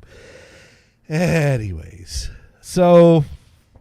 we'll see what happens in the postmortem on this when I come in and say, okay, security dudes, what could we have done different to prevent this? I don't know. Is there really something else? Oh, it was not Spark. I'm sorry. I'm losing track of who suggests what. Dune suggested Turd Ferguson. Okay. You know. Yeah. No, because Sparky suggested Terry. That's right. Sparky suggested Terry. We were going to do that. And then Toon suggested... Is it the time of year to get the chocolate oranges? Probably. I'll have to check that out. It is the time of the year to, accept the fact that we're going to be hearing a lot of Mariah Carey for the next few weeks. My question is, are you going to Thanksgiving dinner or not this year? Do you know yet? Haven't decided, I see. I'm kind of... We are leaning towards me going to uphold family obligation of baked goods. I mean, that is a good family obligation to have. Yeah. I mean, that's... Well, here's the thing. I mean, the way things are going, there really is a question of whether or not we're still going to have a sick cat living with us in 2 weeks' time. Exactly. Because, mind you, she's still at like 6.5 pounds and not gaining weight, and she's starting to eat less. There's not much more for her to lose. And how long can a cat really live without some kind of quality of life issues? This is not a sustainable path we're on. No. So I imagine as soon as tomorrow, we could be making decisions about whether or not to bring her into the vet. Hopefully not Wednesday, because I'm supposed to go in the office Wednesday and meet the conference room guy, because we have another question. Because the conference room guy came in and updated all our firmwares, and after he updated all our firmwares, the conferencing equipment... Well, this was the minor problem that we ignored all last week. The minor problem is the conference equipment now puts itself to sleep after it's not been disturbed for 15 minutes. Okay. Here's the problem. The only way the conferencing equipment knows that it's active is if someone does something involving the touch screen of the speakerphone, which means you go into the room, the speakerphone screen and the TV screen are black. You touch the touch screen of the speakerphone, it wakes everything up. You join the Teams call, that's all good and dandy. You connect the HDMI cable, that's all good and dandy. Your screen is being shared to the TV and to the Teams call, that's great. You go on your laptop and you bring up your PowerPoint presentation and start going through all of Turd Ferguson's great plans for how to secure our network, slide by slide. After about 15 minutes of doing this, no one has touched the touch screen for the past 15 minutes because you're moving the mouse on your laptop. That has nothing to do with the conferencing equipment. You're changing slides on the screen that's being shared to the conferencing equipment. It's not detecting that. So 15 minutes into the call, the screen goes black on its own. And the only way you can make it come back up is if someone reaches over and touches the touch screen of the speakerphone. So that was a horrible idea to change the default settings of the new firmware that the equipment automatically blanks out the screen after 15 minutes of inactivity. Can you change the sleep timer on it? I don't know where that setting is. So, and I didn't make that change. You know what? I should probably Google it before the guy makes the trip in, because he's going to get stuck in traffic, and then he's going to call Crestron, and then he's going to wait 6 hours for a call back. I could call Crestron.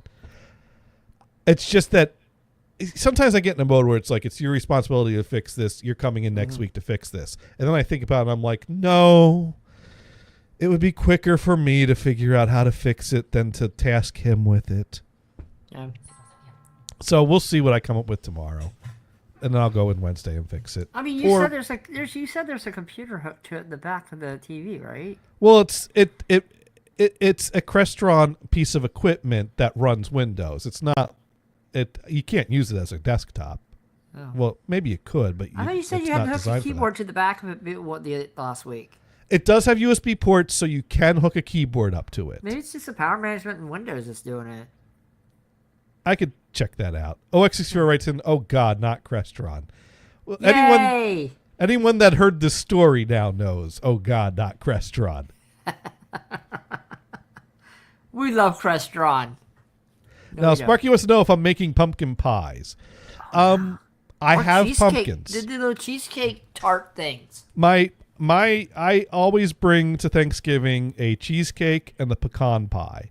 Because my aunt hosts Thanksgiving. My aunt's favorite is pecan pie. And also, my cheesecakes are well loved by all family members, except for my wife, who's lactose intolerant. But Gators, is your cat lactose intolerant? All cats are lactose intolerant. Oh, that's right. Well, they're not his babies, but... That's why do not follow what the cartoons do. Do not put out a saucer of milk for the cat. I was going to give them whole milk. Put out water. that would turn out perfect, right? Yeah. You give that a try. So 1 year I decided I was going to make pecan pie, cheesecake, and pumpkin pie.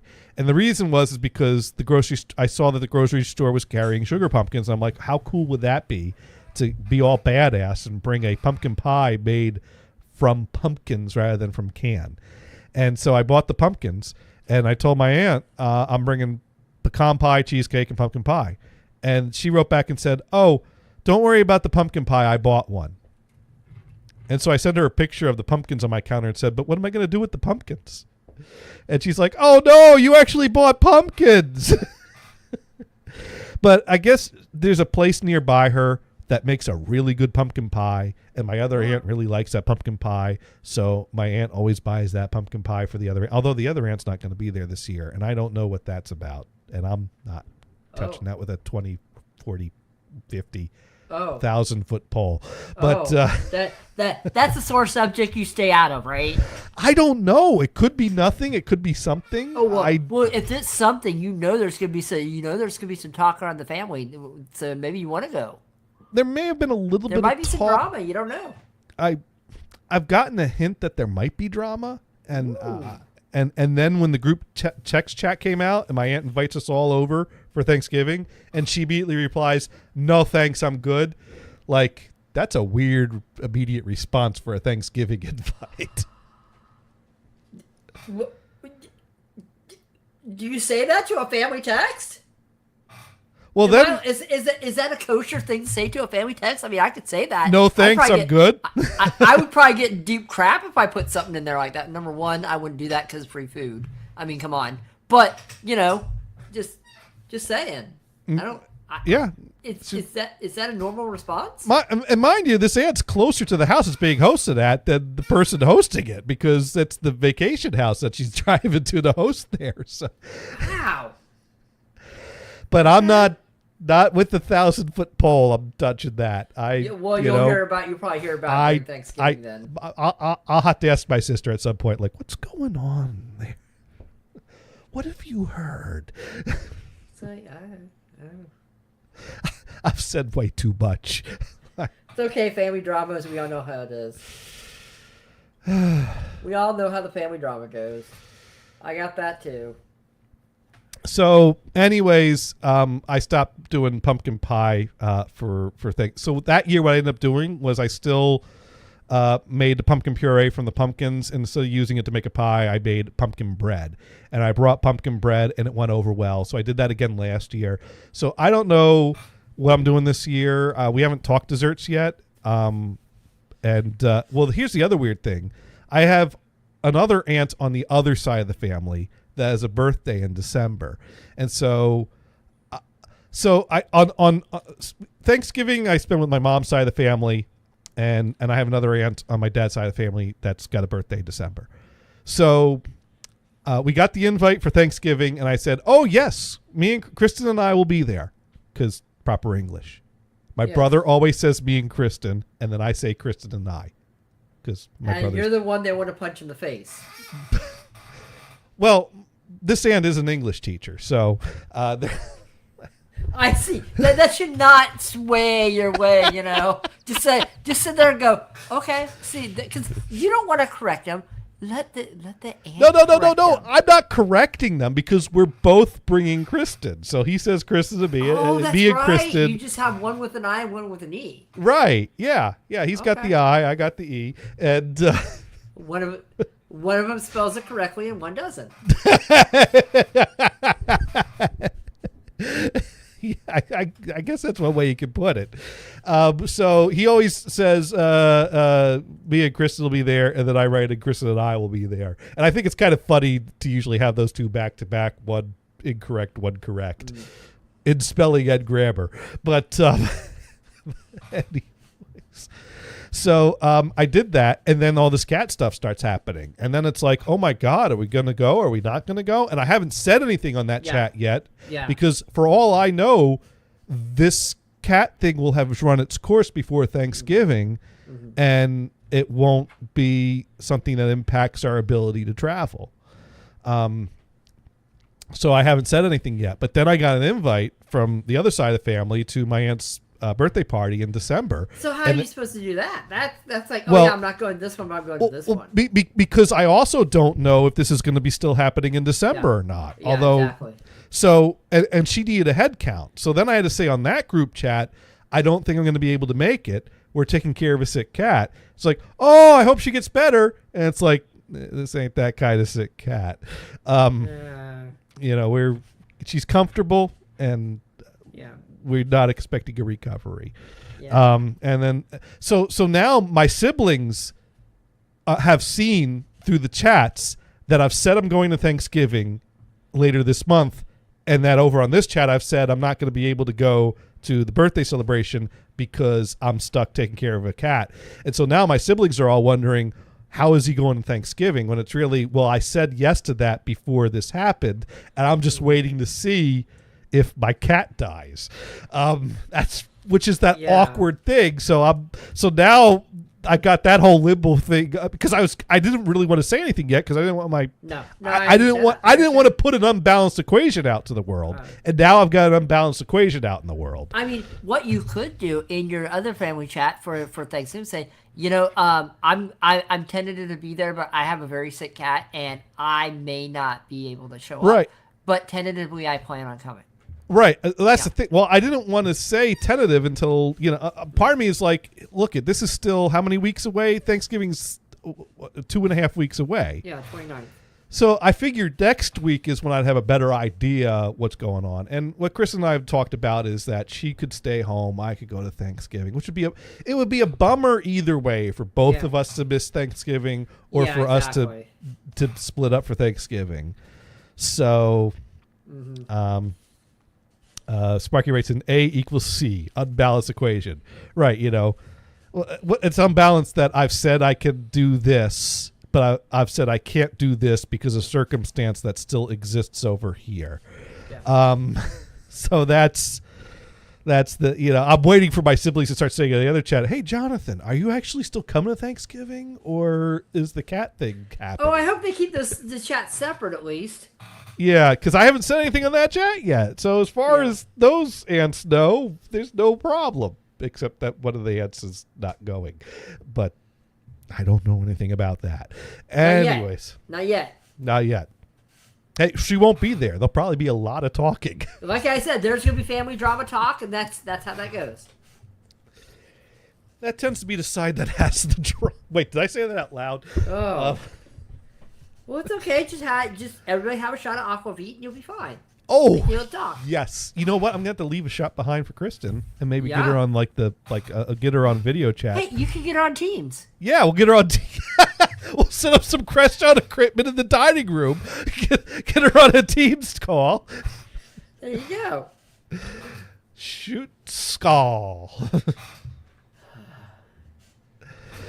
So yeah, I'm probably making pumpkin bread, but once we get to the point of talking desserts, I'm going to ask if she has a pumpkin pie or not. If she doesn't have a pumpkin pie, I'll use the pumpkin to make pumpkin pie.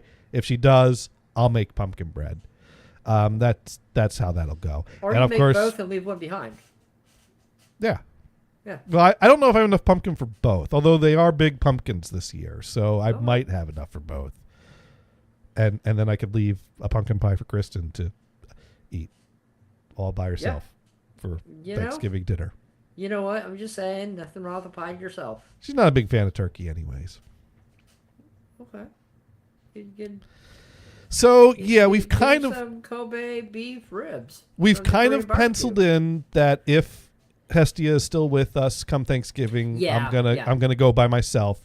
But I say penciled in because I still feel bad about, leaving, No, of course. splitting up, and leaving my wife behind for Thanksgiving dinner. Yeah. But I also do want to see my family, and Sparky writes in, question, does the same thing happen on a speakerphone that is not in a conference room? Does a regular speakerphone screen go blank after 15 minutes on a call? They do, but they're a different manufacturer, work a different way, and they've always done that. So they're not connected because the conference room screen stayed on all day long. The desktop phones did go to sleep always. So it's the conference room equipment that changed at some point. Although most desks don't have a phone on them anymore. Most people, we give a Bluetooth headset to use with their laptop, and Teams from their laptop can make outgoing and take incoming calls. Because basically a desk phone is just a phone that ties into the Teams account and just acts as a headset, but in phone form. So we only give phones to people that are really old school and insist on having a phone because they just love the old feeling of picking up a piece of plastic and holding it up to their face. And, Yeah. that way we know who to say okay boomer to when we walk by their desk. Don't you have a phone? Only for testing purposes. So you're just a test boomer. These damn phones. Oh my God, the problems.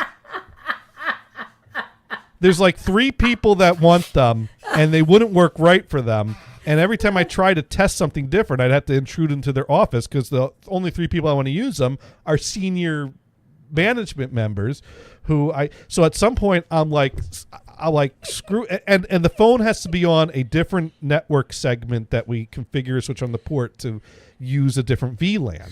So some point I finally basically said, all right, the second network jack at my desk, put it on the phone VLAN.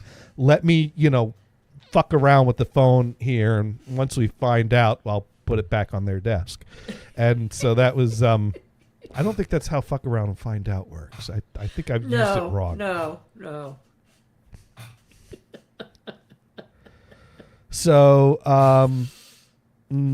but in the end, are both phones not tied to the same phone equipment in the boiler room? I think they're on different VLANs, to be honest. I'll have to ask Turd Ferguson about that.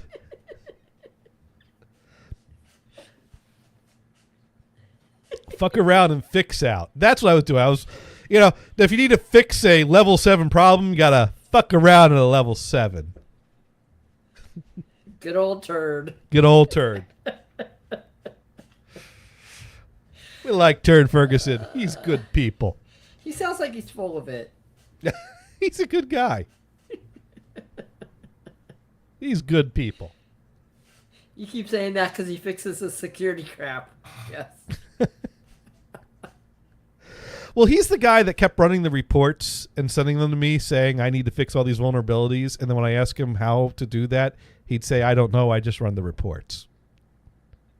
Which is a very Turd Ferguson thing to do. Yeah. Yeah. There you go. Sparky wants to know if Brian said fuck off to Mondays. He hasn't said anything, actually. He was here last week. He was. But I've not received a response from him this week. So maybe he got sick.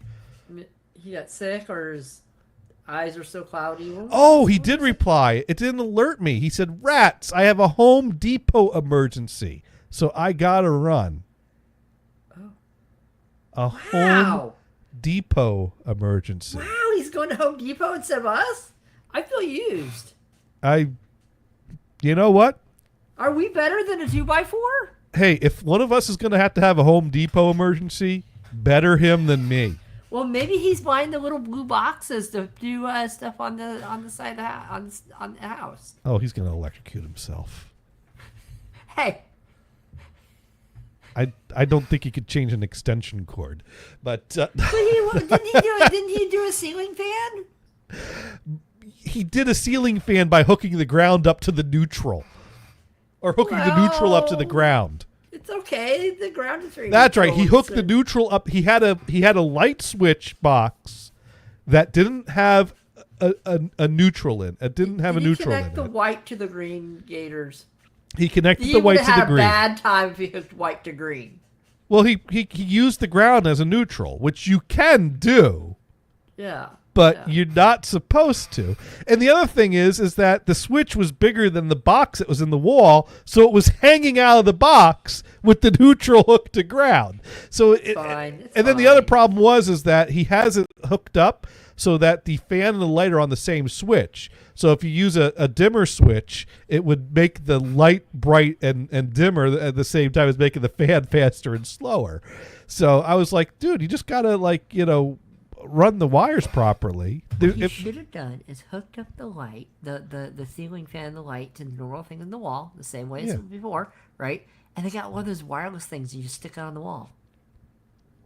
What he should have done was gotten the crawl space over the fan, run a hot for both the light and the fan separately, because they probably are separate leads off the fan that were just joined to one single lead to be a on off, and then you can just use the pull string for that's what mine separate.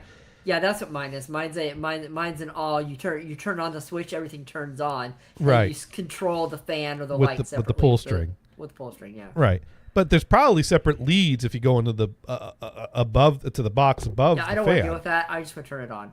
So if you got up at the crawl space, ran it got like a 3-way line to hook up the red and the black to the two different hot leads, hook up the neutral, then he can get both hots and the neutral and the ground down to the box, cut a bigger hole, put a bigger box in, put his control. But instead, I think he bought like a smart light bulb or something like that. Yeah. So now Sparky points out white to ground will not cause sparks. No, but it's also bad practice, I think. I think that would be a bootleg ground, or I don't know. Okay. We were telling him it was a bad idea, and he took it out and put back the old switch. I let other people do it for me. How's that? That's a smart way to go. Yeah, I said, hey, someone else do this. Thank you. Yeah. So the on switch turns it on, and the off switch turns it off, and you flip it off and on. That's all it does. And if the light turns on, I don't give a crap because I can't see the light anyway, so it doesn't matter. Anyways. Yeah. That's what's going on this week. Okay. Ryan's at the Home Depot. He'll have that story next week. Yeah, I can't wait. Maybe he bought 2x4s. Yeah. So, Mars, how much coffee you been drinking this week? Well, I just bought another bag. Why? I don't. I've not really paid attention to a lot of that stuff, honestly. I know who won, and I said that's nice, and that's about it. I did not say that's nice. I can tell you that. Yeah. No. My opinions are my opinions, and I don't put them online, as you know. But like I said, that's nice. I was just doing a little tease of like, hey, how about that coffee? Because I know that's where you go. Yep. Things happen. I heard it was Bourbon Week for you. Right, because I retold Stephen Colbert's joke, which was that the last time we had the only previous time we had someone serve 2 non-consecutive terms was Grover Cleveland, who was a what they called back then a bourbon Democrat, and right about now all Democrats are becoming bourbon Democrats. And at that point, he lifted up the glass of bourbon because I predict a lot of bourbon drinking in the upcoming years. Or harder stuff. Or I thought bourbon was the hard 151, stuff. You know.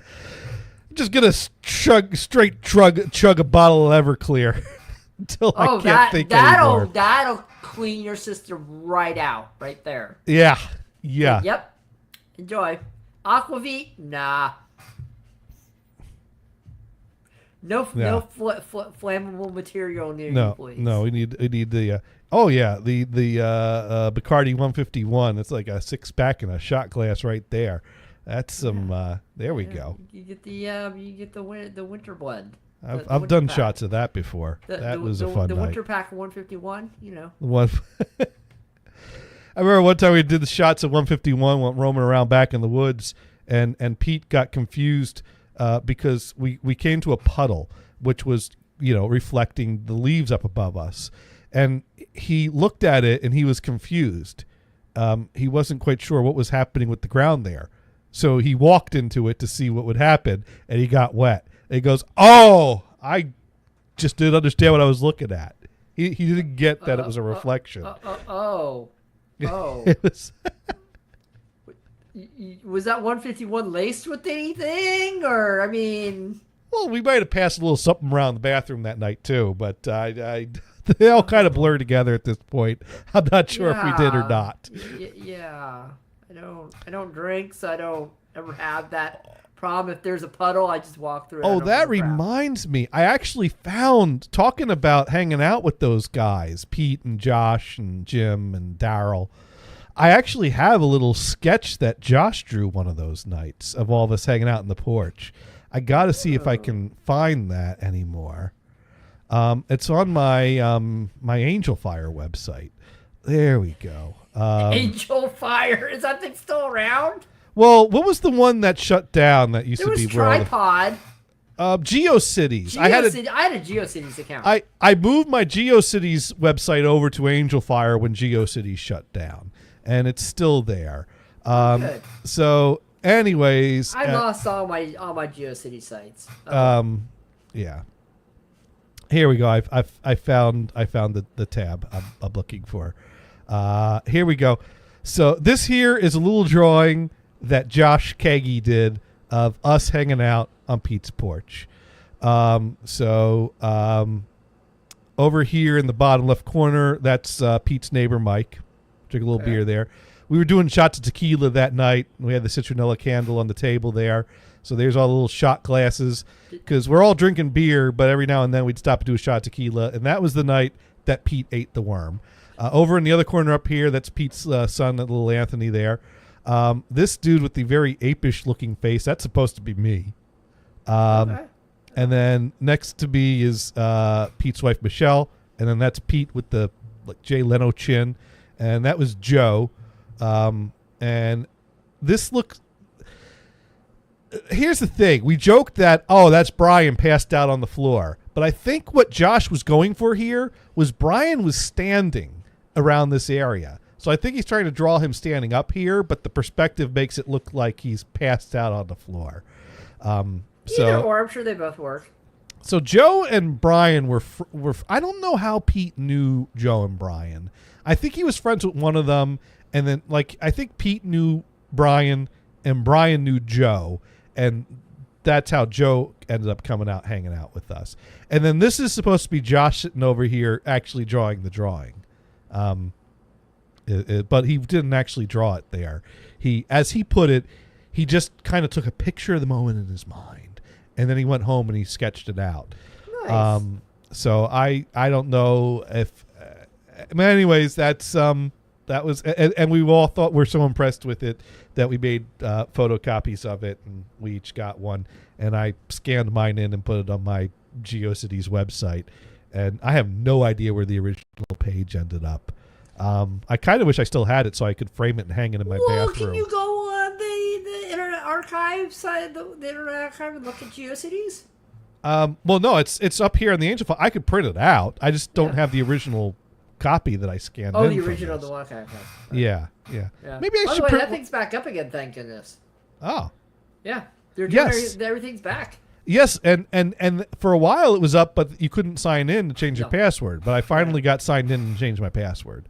Oh. And I've now changed my password on all the 250 sites I had using the same password. So I am now free of that password.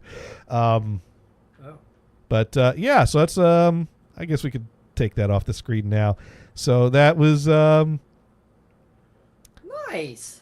Sparky Redigan, where's Johnny? Does the guy standing at the table have his pants on the ground? Pants on the ground. Pants on the ground. I don't know. I think there's something weird going on with his pants. I mean, because there is like a belt buckle that's kind of low on there. I don't know what that's about. Maybe he's not very good at drawing pants. I could tell you in real life he didn't have his pants on the ground. There was another guy that hung out with us one time that ended up with his pants on the ground, but that was because he wet them, and he needed us to help him change them before we put him to bed on the couch. Oh, because you don't want him on your couch. One thing I'll you say. have lawn furniture, you can just leave him outside. Yeah, That worked. One thing I gotta say, for all the nights I passed out on Pete's couch, I never pissed my pants. But there was this other guy that was hanging out with us for a period of time that at some point he got so drunk that he pissed his pants. And we literally had to kind of hold him up. It was a three-man job of holding him up, peeling off the pants, putting on a spare pair of pants. How do you do that without looking? I'm just glad I was so drunk. Pretty much. It's like that memory is gone forever, thank goodness. Because if I recall correctly, he was going commando in those pants. Oh, no! So he definitely rented the one in the pants. Oh, he had yeah. no protection between the that two. was, yeah, we had to, That makes me wonder, why go commando when you're hanging out with all your other guy friends? well, I don't think peeing your pants is in the plans to plan ahead for when you're getting ready to hang out with the guys. And okay. all I know is that he lost control of his bodily functions in that way, and we had to change his pants and get him on the couch. And You know what? I would have said, okay, it's warm enough. I'm laying you on the lawn furniture out on the deck. Bye.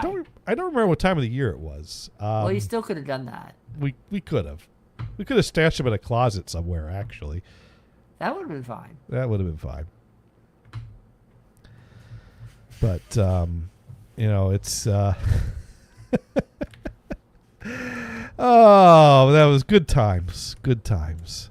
Yeah, let's see. Now, yeah, so you got it right. Sparky has made a copy of this image with an arrow towards who Johnny is in this picture. Nice. to add to his Gators collection. That's like the sloppiest face of all of them, though. He got me, but at least I still had hair back then. Well, how drunk were you that day? Well, we were doing shots of tequila, so pretty drunk. Okay. But yeah, it was. Yeah, and Pete claimed it. This one's mine. I'm eating the worm in this one, and sure enough, he did. Why? Why do you claim that? Because he never got to before. Do people do that? Do they go, yeah, I want to eat the worm? Well, some people do apparently. Was it extra protein? Does it have extra? Is it like been marinated or why? This was really the only time I participated in doing shots of a bottle of tequila that had a worm in the bottle, and which also happened to be Which and mind you, that bottle was pretty. I think this happened over the course of 2 weeks.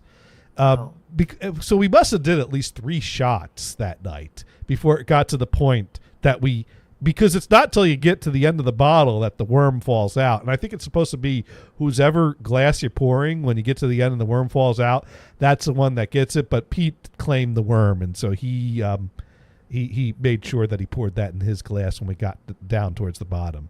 So we did at least 3 shots of tequila that night. That's like while the toy drinking surprise in beers. your cereal when you're a kid, right? Yeah, it's kind of like that. The adult version of cereal box toys is the worm in the tequila. Except now you get a QR code. Yeah. Which is sad. That is Just sad. Sad. Oh, used to give you a record. Now they give you a QR code. That was on the back of the box, right? Right. Oh, Yeah. they give you a QR code in the box? Yeah.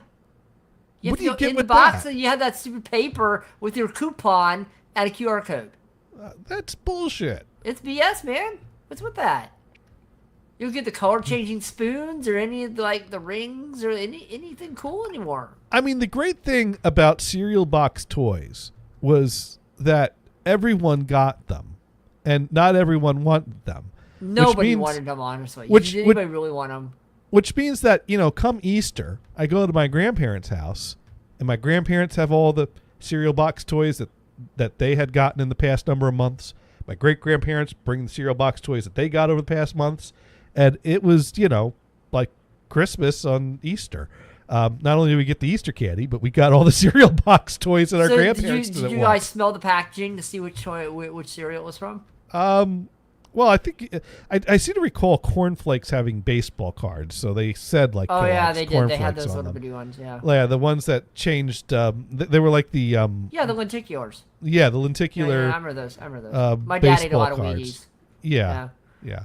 My dad ate Wheaties, and when we ran out of cereal, we'd eat Wheaties, and we put like 5 spoons of sugar in it. Because that's what you got to do. Enough sugar in Wheaties makes it taste like cornflakes. Just saying. Okay, Yeah. I'll take your word for it. Or Frosted Flakes, I mean. So, yeah.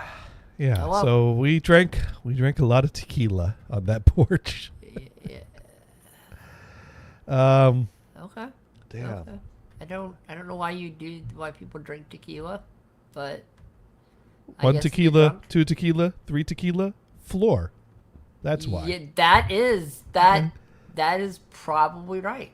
That's absolutely right. That's why I stopped If at had the 3. worm in the bottle, it's probably not cheap tequila though, right? The worms are in the more expensive bottles. I think so. I don't. They're You like know the what? glass bottles, not the plastic isopropyl bottle alcohol bottles. I'm going to Google this, what the deal is. The real story behind the tequila worm. All right. So let's see. As we mentioned, a tequila worm isn't actually a tequila worm. The worm we're all thinking of actually belongs in a bottle of mezcal, tequila's huskier, smokier cousin. Ooh, that shit done mezcal. Yeah. And even then, the worm wasn't a tradition aspect of mezcal production, even though to this day some misinformation endures about the virility and hallucinations you'll supposedly get as a reward for your worm-eating bravery. The worm itself is actually a moth larva called a gusano de maguey, since it feeds off of the maguey plant. If they weren't being drowned in booze, each of these little guys would actually turn into a night butterfly called the mariposa.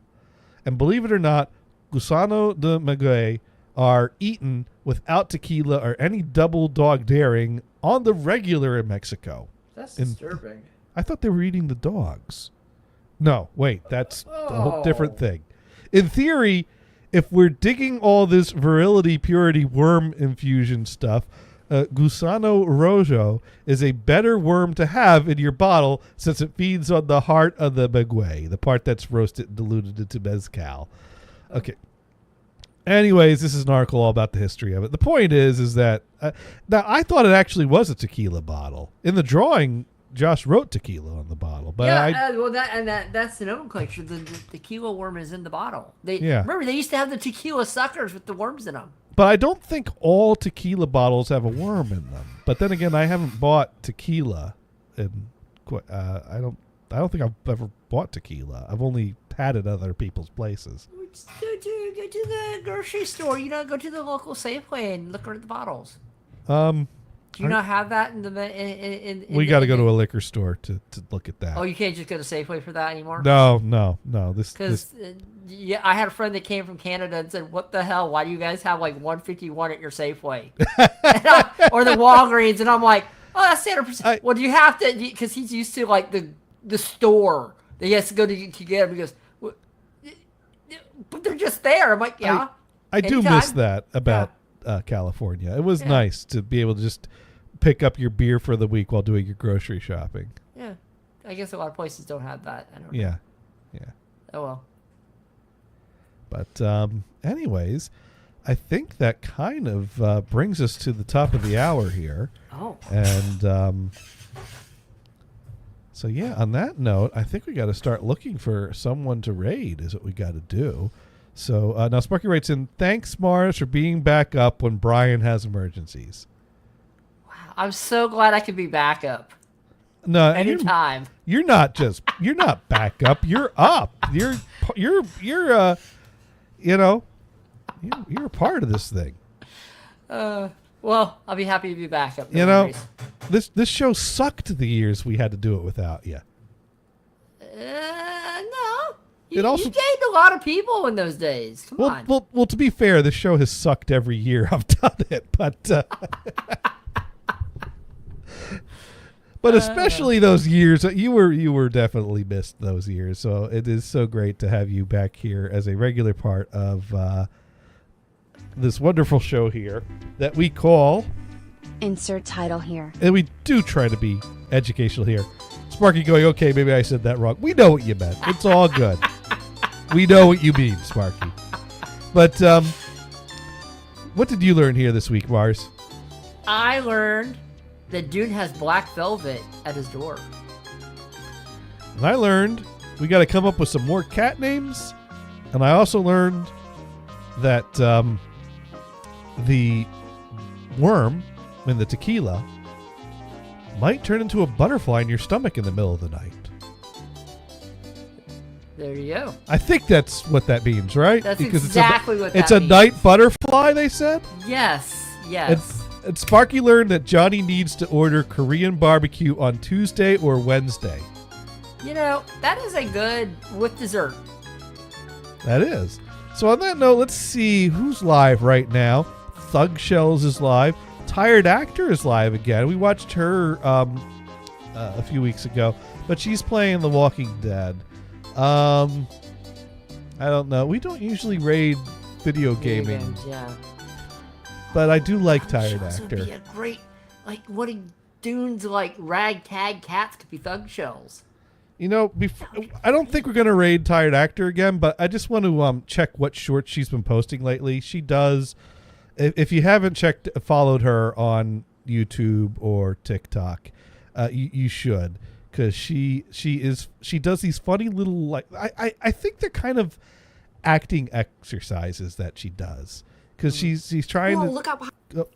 We'll look out behind you. Let me share my let me find the right tab and share my tab. So let's see. Behind you. I'm just kidding. There's nothing behind you. Well, except your past. But what's in front of you is your future. Me.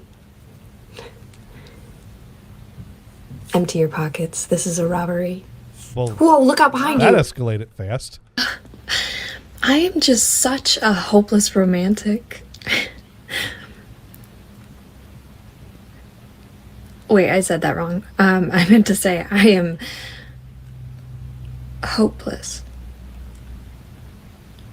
Sometimes they end sad. Men are always like, oh, I got stuck at the office. How? Is there quicksand? Sticky traps? Just walk away. Men are always like, oh, sometimes I got just little stuck at the silly office. things, but they're always. It's true that you don't need alcohol to have fun. Because you could have soup and Ritz crackers. It's true that you... Yeah, that's not a bad one. And up last, you guessed it. It's the It's square the hole. square hole. And up last, scariest pumpkin she ever saw. So there you go. That's Allison Burke, tired actor. So if you haven't followed her channel yet, you should. Definitely follow her TikToks. But you know what we're going to do? I think we're going to raid Thug Shells for the tunes. All right. Because that's what we did raid Tired Actor recently anyways. We can raid Tired Actor again another time. Yeah. It's a tough call sometimes because there's so much talent out there. Ray Rachel's live too. A lot of people live, but we're going to go ahead. We're going to raid Thug Shells is what we're going to do. Cool. Because she's always fun to watch. Yeah. They're all fun to watch, aren't they? They are. Oh, I sent that chat the wrong way. I sent it through the... I don't know if that's even going to work. Is it? I got to send it over here. All right. I sent it... It went out to the YouTube. Oh! Well, hi, YouTube. All right. There we go. We've created our raid. Thank you everyone for watching. We'll be back next week with more cat names and more conference room drama. And hopefully the conference rooms will stop putting themselves to sleep mid-call. All right. You all have a good night. Night.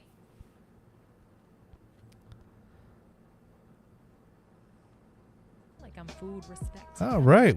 We are rated.